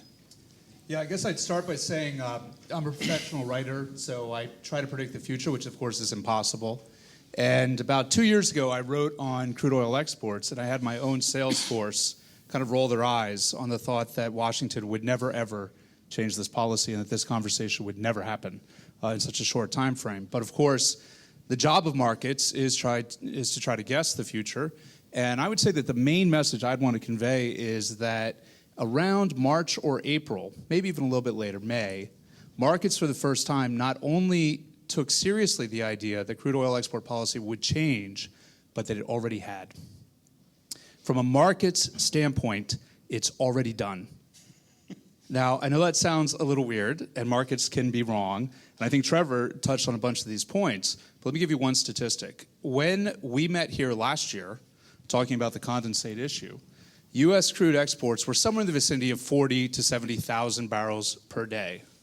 The Department of Energy tells us that they're now somewhere between 400 and 500,000 barrels per day, and we're not even sure what the number is. In fact, we're not even sure precisely what the production is, because there's quite clearly sample bias, and there's quite clearly some errors and omissions in the data. So the broad point is, if you're running a real oil company, a real producer in the mid-continent of the United States, and you begin to see there's this open window called the condensate window, and nobody really wants to be very specific about what API or the chemistry of the grade constitutes a viable export as opposed to a non-viable export, you're going to try to put a wedge through that window, and all of the price spreads for all of the grades of crude in the world will change. And that is what happened. And Trevor made that point that the system, when the window was closed, wanted to do it through transportation arbitrage and to say, okay, well, I have to back off from the port and know how much it costs to rail a barrel of crude around the mid-continent. Now, everybody can have a guess about whether it's going to be 500,000 barrels per day, 1 million barrels per day, 2 million barrels per day at some forward point in time, and that's what makes a market. We don't know. We'll see. But the probability has changed. And what I see, Jonathan, to your question, is the press would leave you with the idea that this is a black or white decision. Price either goes up or price goes down. You were either right or you were wrong. Especially for the students in the room, I would say it's vitally important to understand it's a probabilistic exercise. It is not possible to know the answer. There are too many stochastic contributions moving in real time that is why we have a futures market. And even when we get to the mid part of 2014 and we use literally Nobel Prize winning economics, the Black-Scholes theorem, to try to predict the probabilities of one price level versus another, they were completely wrong. Or at least they were such severe conditional probabilities that they were right for a nanosecond and then they changed. Let me stop there. So coming back to what you're saying, Colin, the issue is resolved as far as the market is concerned? No, it's not resolved. What I would say is to the question of whether this is a new world or a new paradigm or a new cycle, I think that you just heard from Mr. Donilon that it is still the same cycle. Yes, we had a very sharp movement in spot price in a very short period of time. In fact, that's only happened about 5 or 6 times over the modern history of the market. But when we look at 2014 in total, what is much more remarkable is how stationary prices were, both in the front end of the forward curve and the back end of the forward curve, up until you first really paid attention to ISIS in the middle of June of 2014. Quarter after quarter, the most volatile commodity known to our civilization was priced at $108 over and over and over again. The first movement was up to 112 average monthly price in July, 116 spot. Then the collapse happened. So the point I would make is that we're still in the same old world of this is a volatile commodity because it's impossible to perfectly align the consumption growth with the investment growth. There's just an inherent possibility that the next technology comes along, whether it's horizontal drilling or solar to liquids, as I heard the president say last night, which took my breath away, I have to admit. At the end of the day, the business cycle exists. These commodity cycles exist. They are commodities. They are governed by debt and equity financing under conditions of uncertainty, and you've got to place your bets and do the best you can. You're managing risk. You're not perfectly guessing risk. All right. Trevor, let me bring it back to you. You mentioned something during the presentation, I think, about the saturation points and the degree to which the United States is able to absorb the continued growth in shale, light, tight oil production. How close do you, how near to those saturation points are we? How much do they recede into the future as you get more investment in the refining system, or indeed if you get a slowdown in oil production growth?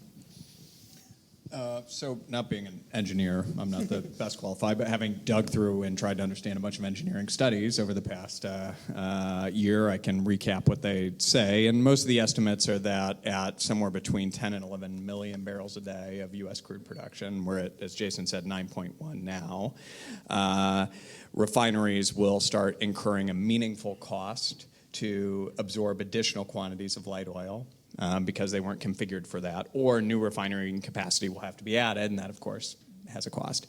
So then the question is, how fast do we get to 10 to 11 million barrels a day? And that we really don't know. We have no idea what a change in crude prices from 110 to 50 means for U.S.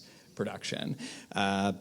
Interestingly, in some of the existing studies that have been done, they suggested that if U.S. crude prices at the wellhead, because of the export ban, dropped from $100 a barrel to $90 a barrel, it would be apocalyptic for U.S. crude producers, right? So if some of those existing studies are right, then we don't have a problem anymore, because U.S. crude production is going to be at 6 million barrels a day by the end of the year.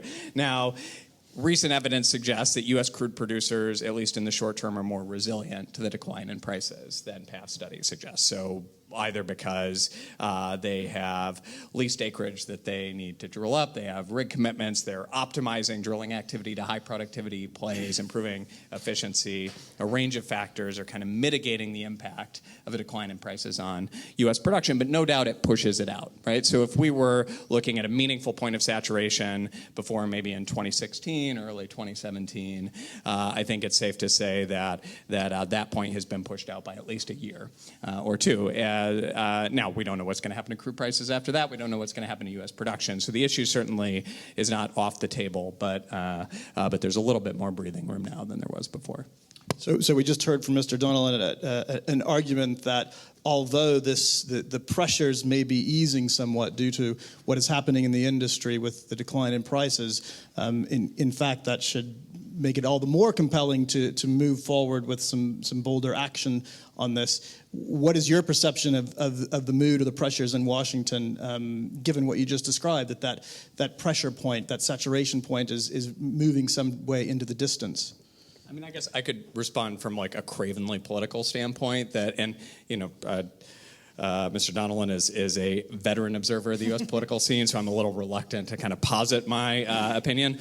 But while we can say, I think Jason and I would bet at least $100 that directionally lifting the export ban will lower gasoline prices. That is relative to a counterfactual that will never exist in the real world, right? The absolute change in gasoline prices could be significantly up for reasons unrelated to lifting the export ban, right? So I think Jason and I would probably both bet that in a year from now, gasoline prices will be higher rather than lower today. We take the over rather than the under on current gasoline prices. So I think there is certainly political risk in a $2 gasoline price environment that you lift the crude oil export ban and crude prices go up for reasons completely unrelated to that policy move. But the general perception among voters is that it's a result of, because people don't understand what drives the price of gasoline.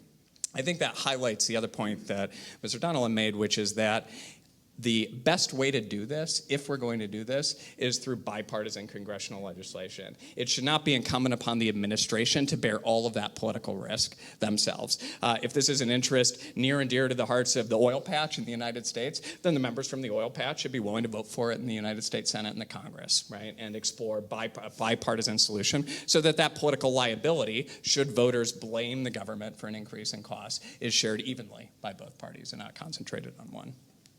Because I know there are some questions in here about this, let's go to the heart of the oil patch and bring in Ken Madlock, who joins us as a senior director for the Center for Energy Studies at the Baker Institute down at Rice University in Houston.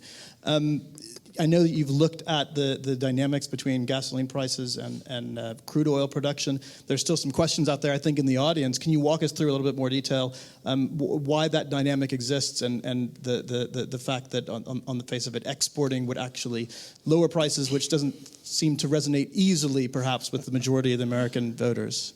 Yeah, the statement that if we lift the export ban and we allow crude oil to matriculate away from our shores, that would tend to lower gasoline prices is something that's a bit of a hard pill to swallow for a lot of people who are not that familiar with how energy commodity markets actually work.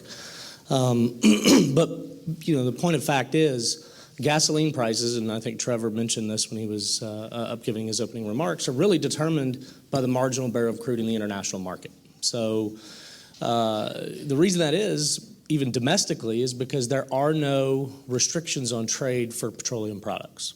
So if we buy a low-priced crude here in the United States, which historically we typically had done, which is reflected actually by the refining configuration, particularly in the Gulf Coast of the U.S., where we bring in a lot of heavy crude, we actually turn that into products, and guess what we now do? We actually export products. But we can export those products and actually achieve higher value because the demand in the United States has been down relative to what's been going on with regard to our ability to refine crude, and that actually enables a profit to flow to the refiner. But that profit is highly dependent on that price relationship between crude oil and gasoline, or petroleum products more generally. So when you look at just simple statistical relationships between crude oil and the price of gasoline, if you take an international benchmark like Brent crude, for example, or any other international benchmark that's typically a light crude that you would think of as being a barrel at the margin in most analyses, you actually see that you could explain about 96% of the variation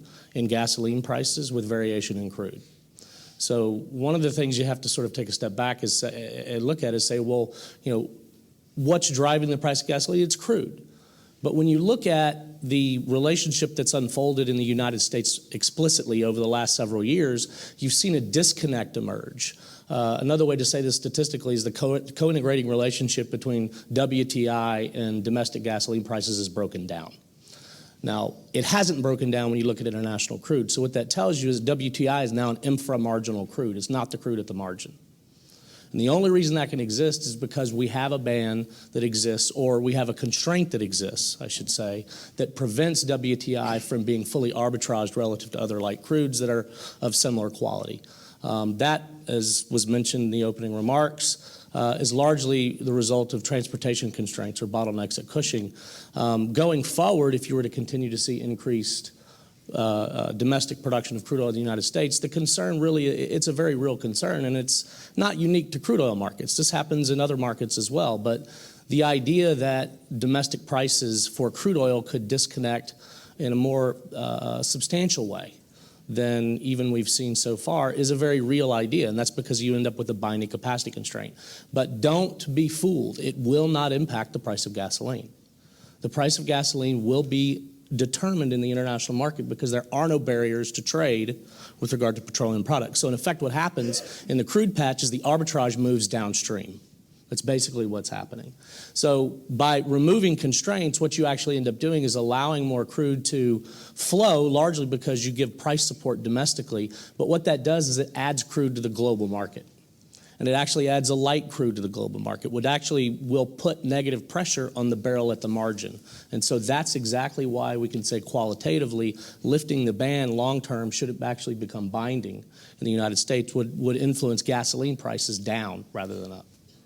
So the question then is, how do we explain that to an American voter? What is the policy recommendation? That is a great question, because I've often wrestled with how do you actually say what I just said in a 30-second elevator speech? Inframarginal right? barrel. Yeah, exactly. Yeah, it's actually not. I mean, in the oil industry is a complicated industry, just to be very blunt, right? Which is exactly why forums like this and educated debate and detailed discussion needs to occur, because that's the only way you can actually have informed policy decisions made.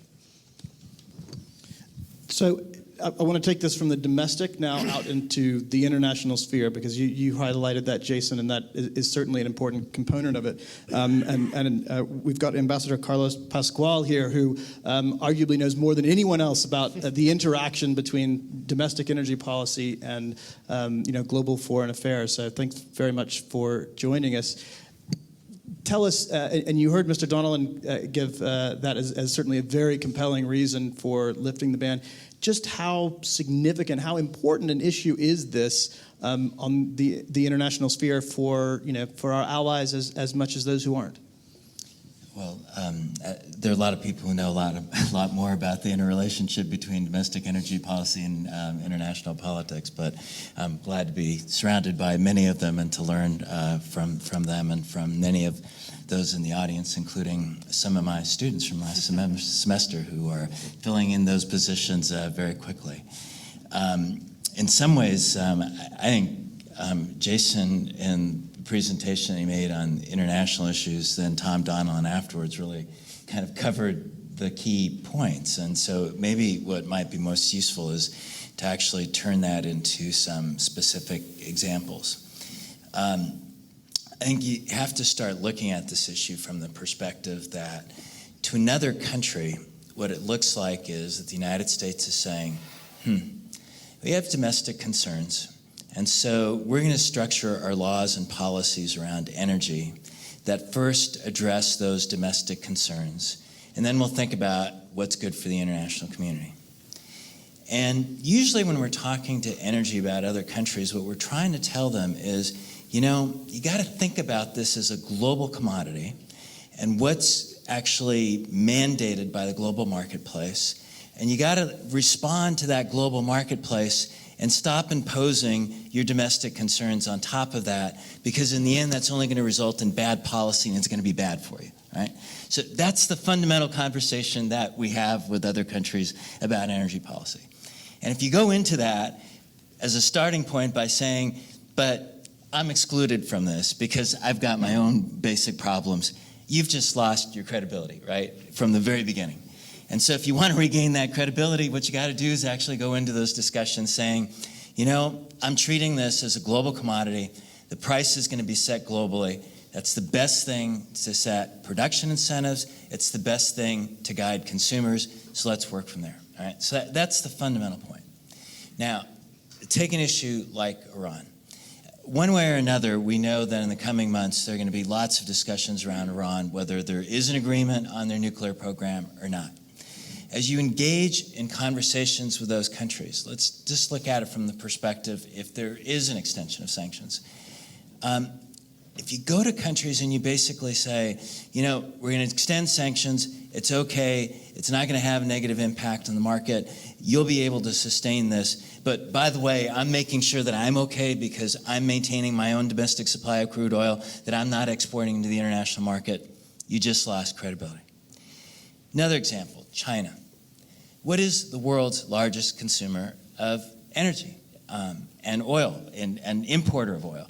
I mean, China. China is fundamentally, it's the country with the fastest growing demand for energy in the world. And what China does in its energy policy is going to fundamentally affect the stability of oil markets. It's going to affect whether or not we can succeed on climate change. So when China addresses these issues, its first considerations are, is it going to be competitive globally? And is it going to be able to maintain some degree of energy security and its dependence? And it's going to balance that against pollution concerns, domestic pollution concerns. And if one of the things that we fundamentally believe is critical in the world is to work with China on a solution to climate change, for us to go into a discussion saying that we, by the way, have our own domestic concerns and we're taking reservations on those, but we want you to put those aside, you're not going to succeed. If you take the cases of countries with energy subsidies, let's just look at the Middle East. All right. If Saudi Arabia maintains the current subsidies that it has on the price of electricity and the result that and the way that it's used liquid fuels in order to produce electricity, in 20 years, Saudi Arabia will use 80% of its oil production for domestic consumption in the production of electricity. Right. If you want to change that pattern and say there's a different way of doing this, you got to be able to actually act on these issues yourself. I can go on into other examples of this, and there's some interesting aspects of this on the climate debate. But the point that I'm trying to make is that if in all of these discussions and negotiations around energy, if the basic point is to say to countries that we actually together have to put global interest and concerns above what an immediate short-term domestic action might be, the only way you're going to maintain credibility in doing that is if you do it yourself. And right now we don't have it. So in those conversations, and you articulated the issue quite clearly, there are obviously a number of other important energy-related, climate-related topics. And ultimately, while this costs the United States credibility, the actual impact for right now, as we heard from Colin, is not tremendous in the marketplace. So I'm trying to get a sense of how significant this issue really is in a practical context rather than simply being, is the credibility issue such an impediment to other things that it's disproportionate, I guess, in its significance in those conversations? No, I think it's very real, and I think there are two different issues here. One is political credibility when you're talking to other countries about the directions of their policy and to the extent to which domestic concerns should be a driving factor in the way that they set their energy policy. That is a political issue. It's going to have a different scale in terms of economic impact in different countries. But the fundamental point I'm trying to make is that if you want to have an impact in the world of politics and the discussion of energy issues, then you got to show consistency in what you're willing to do. There's another side in terms of, I think, the immediacy that goes, I think it's complementary to points everybody's been making here. And Tom Donilon said this, but I think it's a huge issue, which is that if you're at a point in time when we're about to go into a period where U.S. energy companies and the financial world is going to cut capital for investment in capital expenditures in energy. And the reason it's going to happen is because the price of oil is as low as it's gone. And at a certain point, you can keep making adjustments, but at a certain point, you're not going to be able to produce profitably if oil gets down to, let's just say, $30 a barrel, all right? So you're going to cut capital expenditures in order to be able to decrease that continued collapse in production. What you want to do is to be able to give producers and financial institutions as quickly as possible a perspective of how to come to a rebound. And if you want to do that, then you do that by creating the widest, biggest possible market that you can produce for and you can export to, not by narrowing the scope and the scale of that market. And so I think what Tom was putting on the table is that when you're close to the bottom of that market, to the extent to which you can actually show the marketplace that you're willing to look at solutions that are bigger just than the narrowness of your own domestic market, that actually counts for something because it gives producers a signal that there is a shorter period for recovery in which your capital expenditures may actually produce a result for you if you start making those capital expenditures sooner rather than later. Do you mind if I add something to that? I think it's a great point. And it's actually a conversation Jason and I were having earlier today. If the ban were to be lifted, I mean, we sort of look at it now, and I think a lot of people have this sort of perception that it really isn't relevant at this point, but it actually is, because if you look at the net back price, so this is the price at the wellhead for producers in places like the Bakken, in the Eagle Ford, in the Permian Basin, it's not WTI. It's actually something significantly less than that. And that has everything to do with the fact that in most of those places, there's a dearth of infrastructure to move the crude away from the wellhead. And so you end up utilizing transportation options like rail, which is a lot more expensive than pipe. If you remove the ban on exports, you actually open a window into a larger source of demand, namely international demand for the crude that can be produced, and you will inevitably attract capital into moving oil away from the wellhead. So the point there is, once you do that, not only do you affect the price at WTI, maybe at LLS, but you affect the price all the way back at the wellhead in these places that are actually inland, right? And you do so in a very positive way, because even in a low oil price environment, I'm actually cutting the cost of transportation to a marketable location, an FOB, say, for example, price, if it's an export cargo, that's by an order of magnitude. That's significant. So instead of costing, say, $15 to move from a location inland all the way to the Gulf Coast, maybe it only costs $1.50 because I've got a pipeline option. That puts $13.50 back into the producer's pocket at the wellhead. That has a big impact on what we actually see in terms of domestic production. So very, very good point. Great. And sticking with the international theme, the most practical and immediate issue related to the crude exports and America's role in the world is the very recent news that there are sort of late-stage discussions between the United States and Mexico about some sort of swap arrangement that would allow Mexico to import 100,000 barrels a day or so of American crude. As significant for America as it is for Mexico, which traditionally has imported no crude at all. Adrian Lejeune, who was the former chief executive of the Mexico state oil company Pemex, and now a fellow here at the center, can you talk us through a little bit both how would this swap work, what would be required, but also give us a little insight into what is happening in Mexico that we've reached the point where that's a viable alternative? Thank you very much. Well, a 100,000 barrel a day crude oil swap that is currently being negotiated with Mexico, I think is part of a sort of piecemeal strategy that will gradually, step by step, erode current export restrictions. Swaps will be, and specifically the Mexican swap, will be a further test on the existing statutory and regulatory restrictions, limitations. Swaps, as you can imagine, are really very archaic and cumbersome commercial instruments. Straightforward bilateral commercial transactions are so much easy to structure, and the terms are so much more transparent.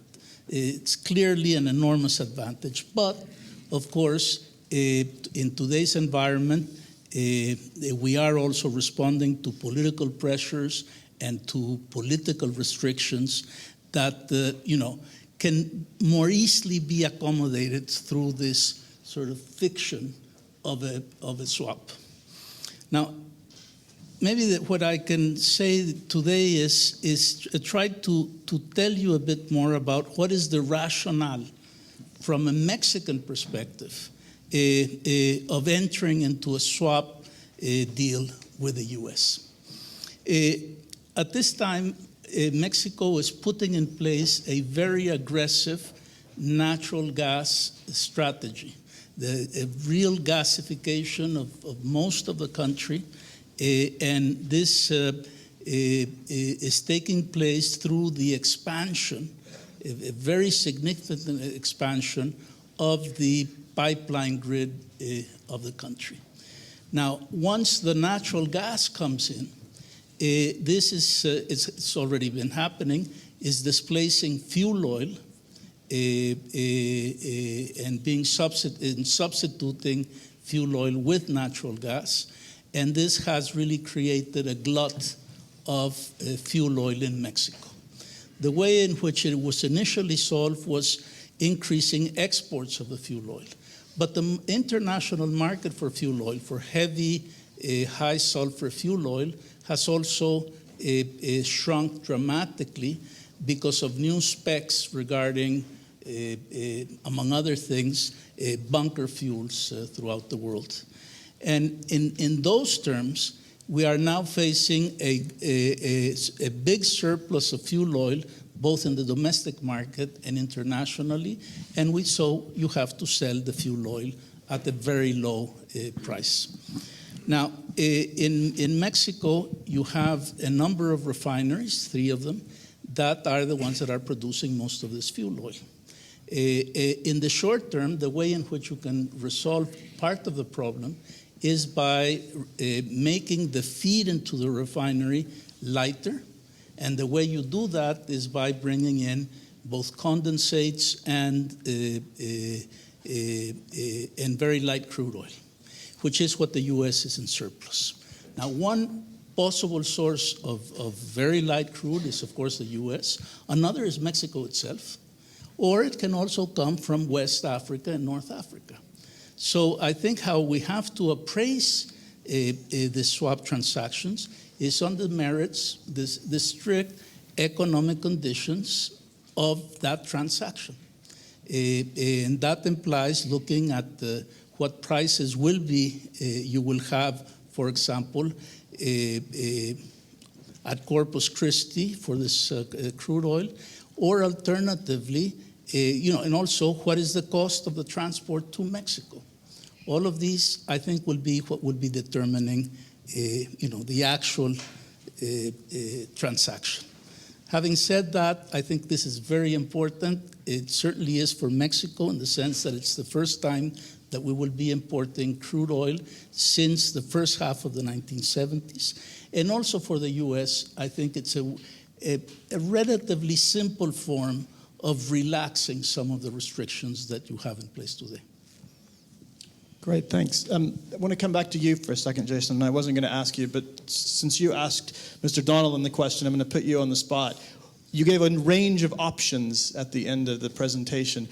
What do you think should happen next regarding the crude export ban, and what do you think will happen next regarding the export ban? It's a little hard to say. You obviously have. There haven't been a lot of members of Congress that have kind of stuck their head out over the parapet on this issue. I think there's still, as we see in some of the polling Reuters has done, political sensitivity and a public perception that there's a relationship between easing oil export restrictions and raising gasoline prices, which the political sensitivity around gasoline prices would make anyone very wary of touching that issue. We've started to see a few more people come out on the issue, but still not a huge number. We do have Lisa Murkowski as head of the Energy Committee, and she's obviously been the one most out on this issue and kind of first put it on the map in some sense, although we've been working on it even before that over here, but in a bigger sense with a speech he gave at Brookings just about a year ago.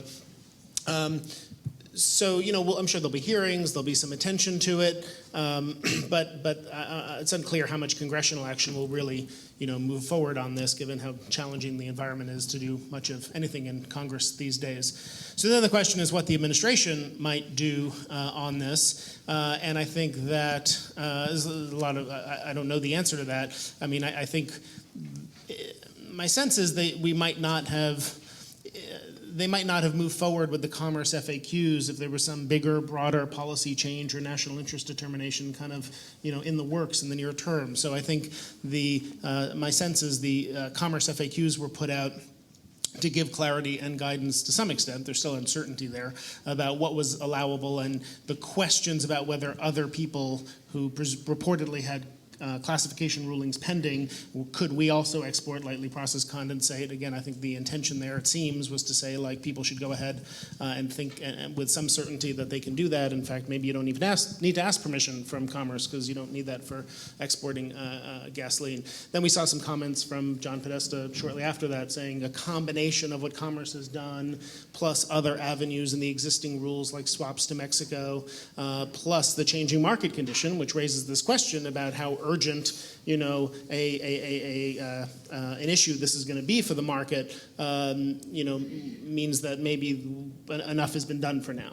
And as you heard Colin say, and as I said, one of the things you asked me what was surprising as we went about this study, we kind of said, well, let's look at what the impact of the export ban is that's getting all this attention, and then you discover there's not an export ban. There's a restriction, but there's a lot of outlets for exports to Canada, maybe now 300,000, 5,000 barrels a day of condensate exports, swaps to Mexico, and kind of how much headroom does that give you? So my guess would be that we'll need to wait a little bit and see how much headroom it in fact does allow you, how much more can be exported within the existing outlets like Canada, like condensates, like Mexico, maybe others, and how much U.S. production, responds or doesn't respond to the decline in price and how quickly prices rebound. And as we see over the remainder of 2015, see those market realities develop, that'll give some indication about how important, how quickly action might need to be taken on this. But I think, it's important to layer on top of that, whatever the answers to those questions are.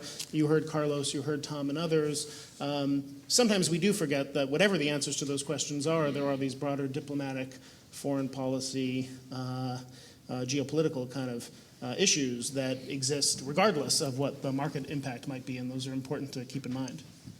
If I could jump in on that, I think one of the largest elements of this is completely missed in many of these discussions, particularly kind of in the non-specialist community, and that is the volatility question. Brent crude oil registered its all-time low in volatility in the month of June, and to this day, I still have never seen anybody talk about that in the media. Reuters does the best, but there is an inherent uncertainty here, and we're not even back to normal, let alone high.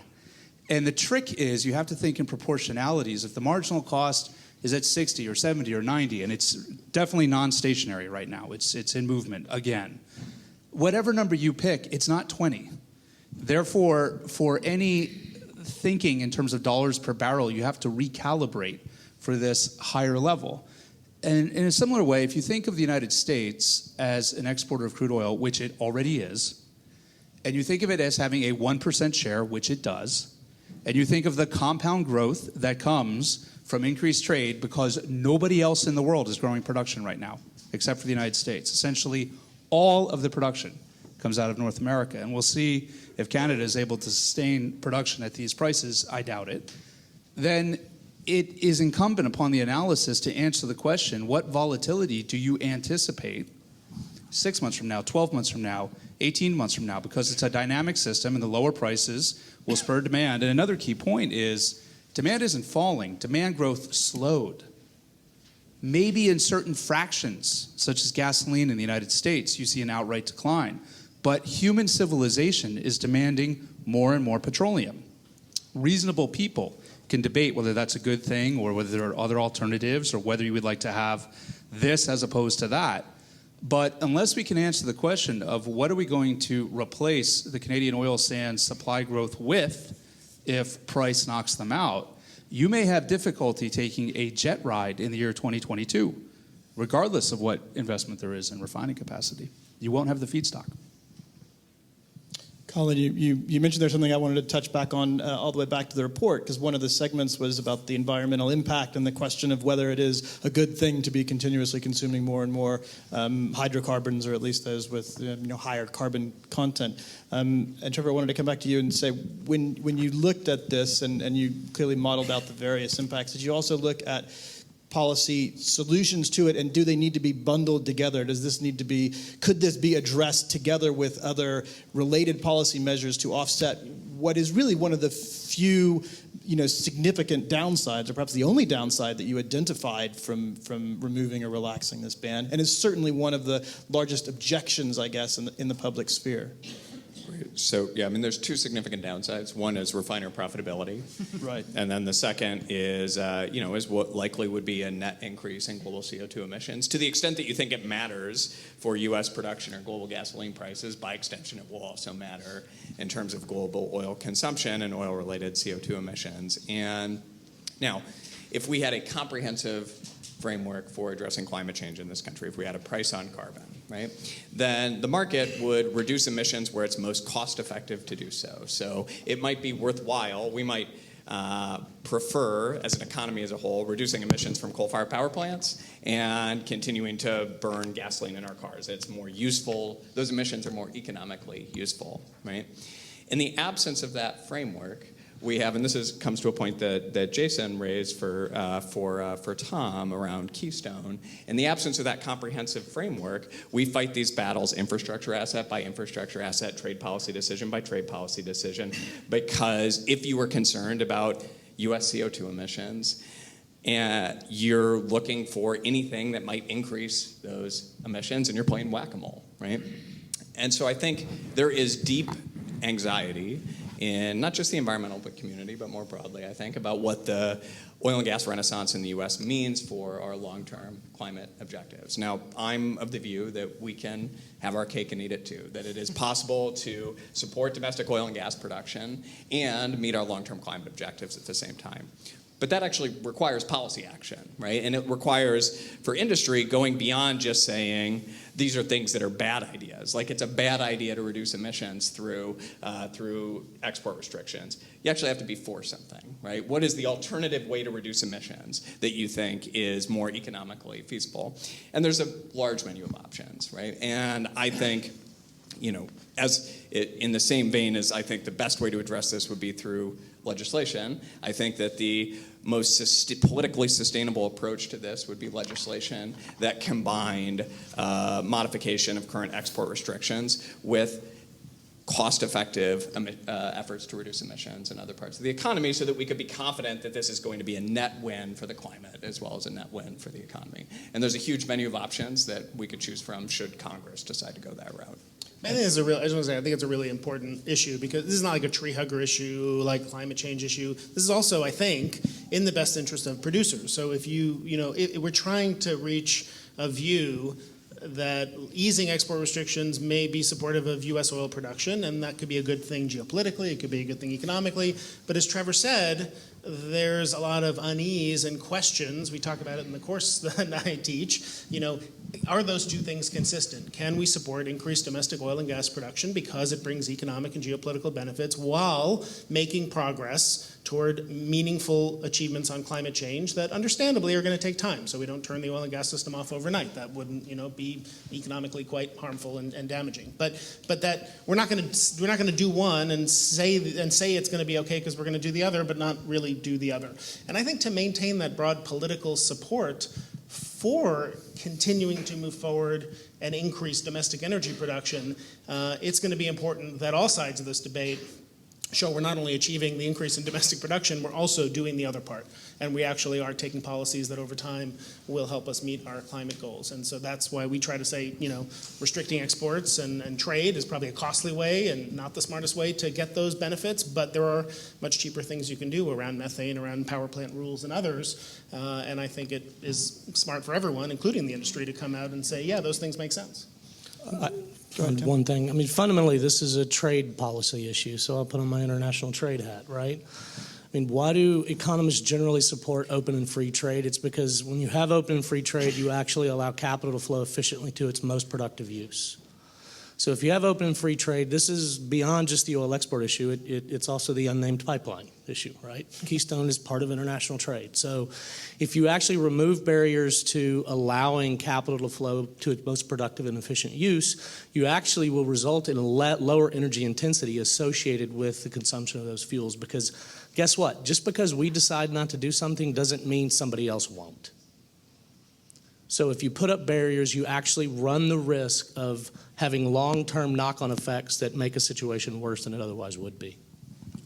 I want to take the international conversation straight to you, Carlos, and I was just going to ask, how does that play, apart from the credibility of the free trade issues with our foreign trade partners, how does the discussion when it's more about climate and the environment and acknowledging that we have a booming hydrocarbon industry that we're now moving towards maybe freeing up to allow even greater benefit at the same time as we are trying to move towards a less carbon intensive environment? I think if you put it strictly back from a climate perspective and you think about the negotiations on climate, one of the biggest issues at the intersection of geopolitics and energy that the world has ever experienced and seen is what's going to happen over the next 2 years as we move to try to get an agreement in Paris under the UN Framework Convention on Climate Change, and then translate that into nationally binding commitments on reductions of emissions, right? And the reason it's going to be a geopolitical debate is that if we look at a world where, if you believe the projections that have been put out that say that we need to keep the concentrations of CO2 at 450 parts per million or not exceed that in order to preclude the temperature of the planet from increasing more than 2 degrees centigrade, and that is a critical inflection point on the impact of climate change, right? We're at a point right now of 405 or so, right? So we've used most of that budget up. And if you look at all of the growth in the future, most of the energy consumption growth is in the non-OECD countries. It's in the Middle East, it's China, India, countries like Brazil. And so where you end up coming back to is that those countries are facing a situation where, wait, we were trying to grow, we want to use more. And so you're going to have to enter into a world where developed countries are going to have to radically cut back, and emerging economies are going to have to reach a point where they're going to say that, well, maybe there's some things that we might have done because we thought it was in our domestic economic interest immediately. We may have to do them differently.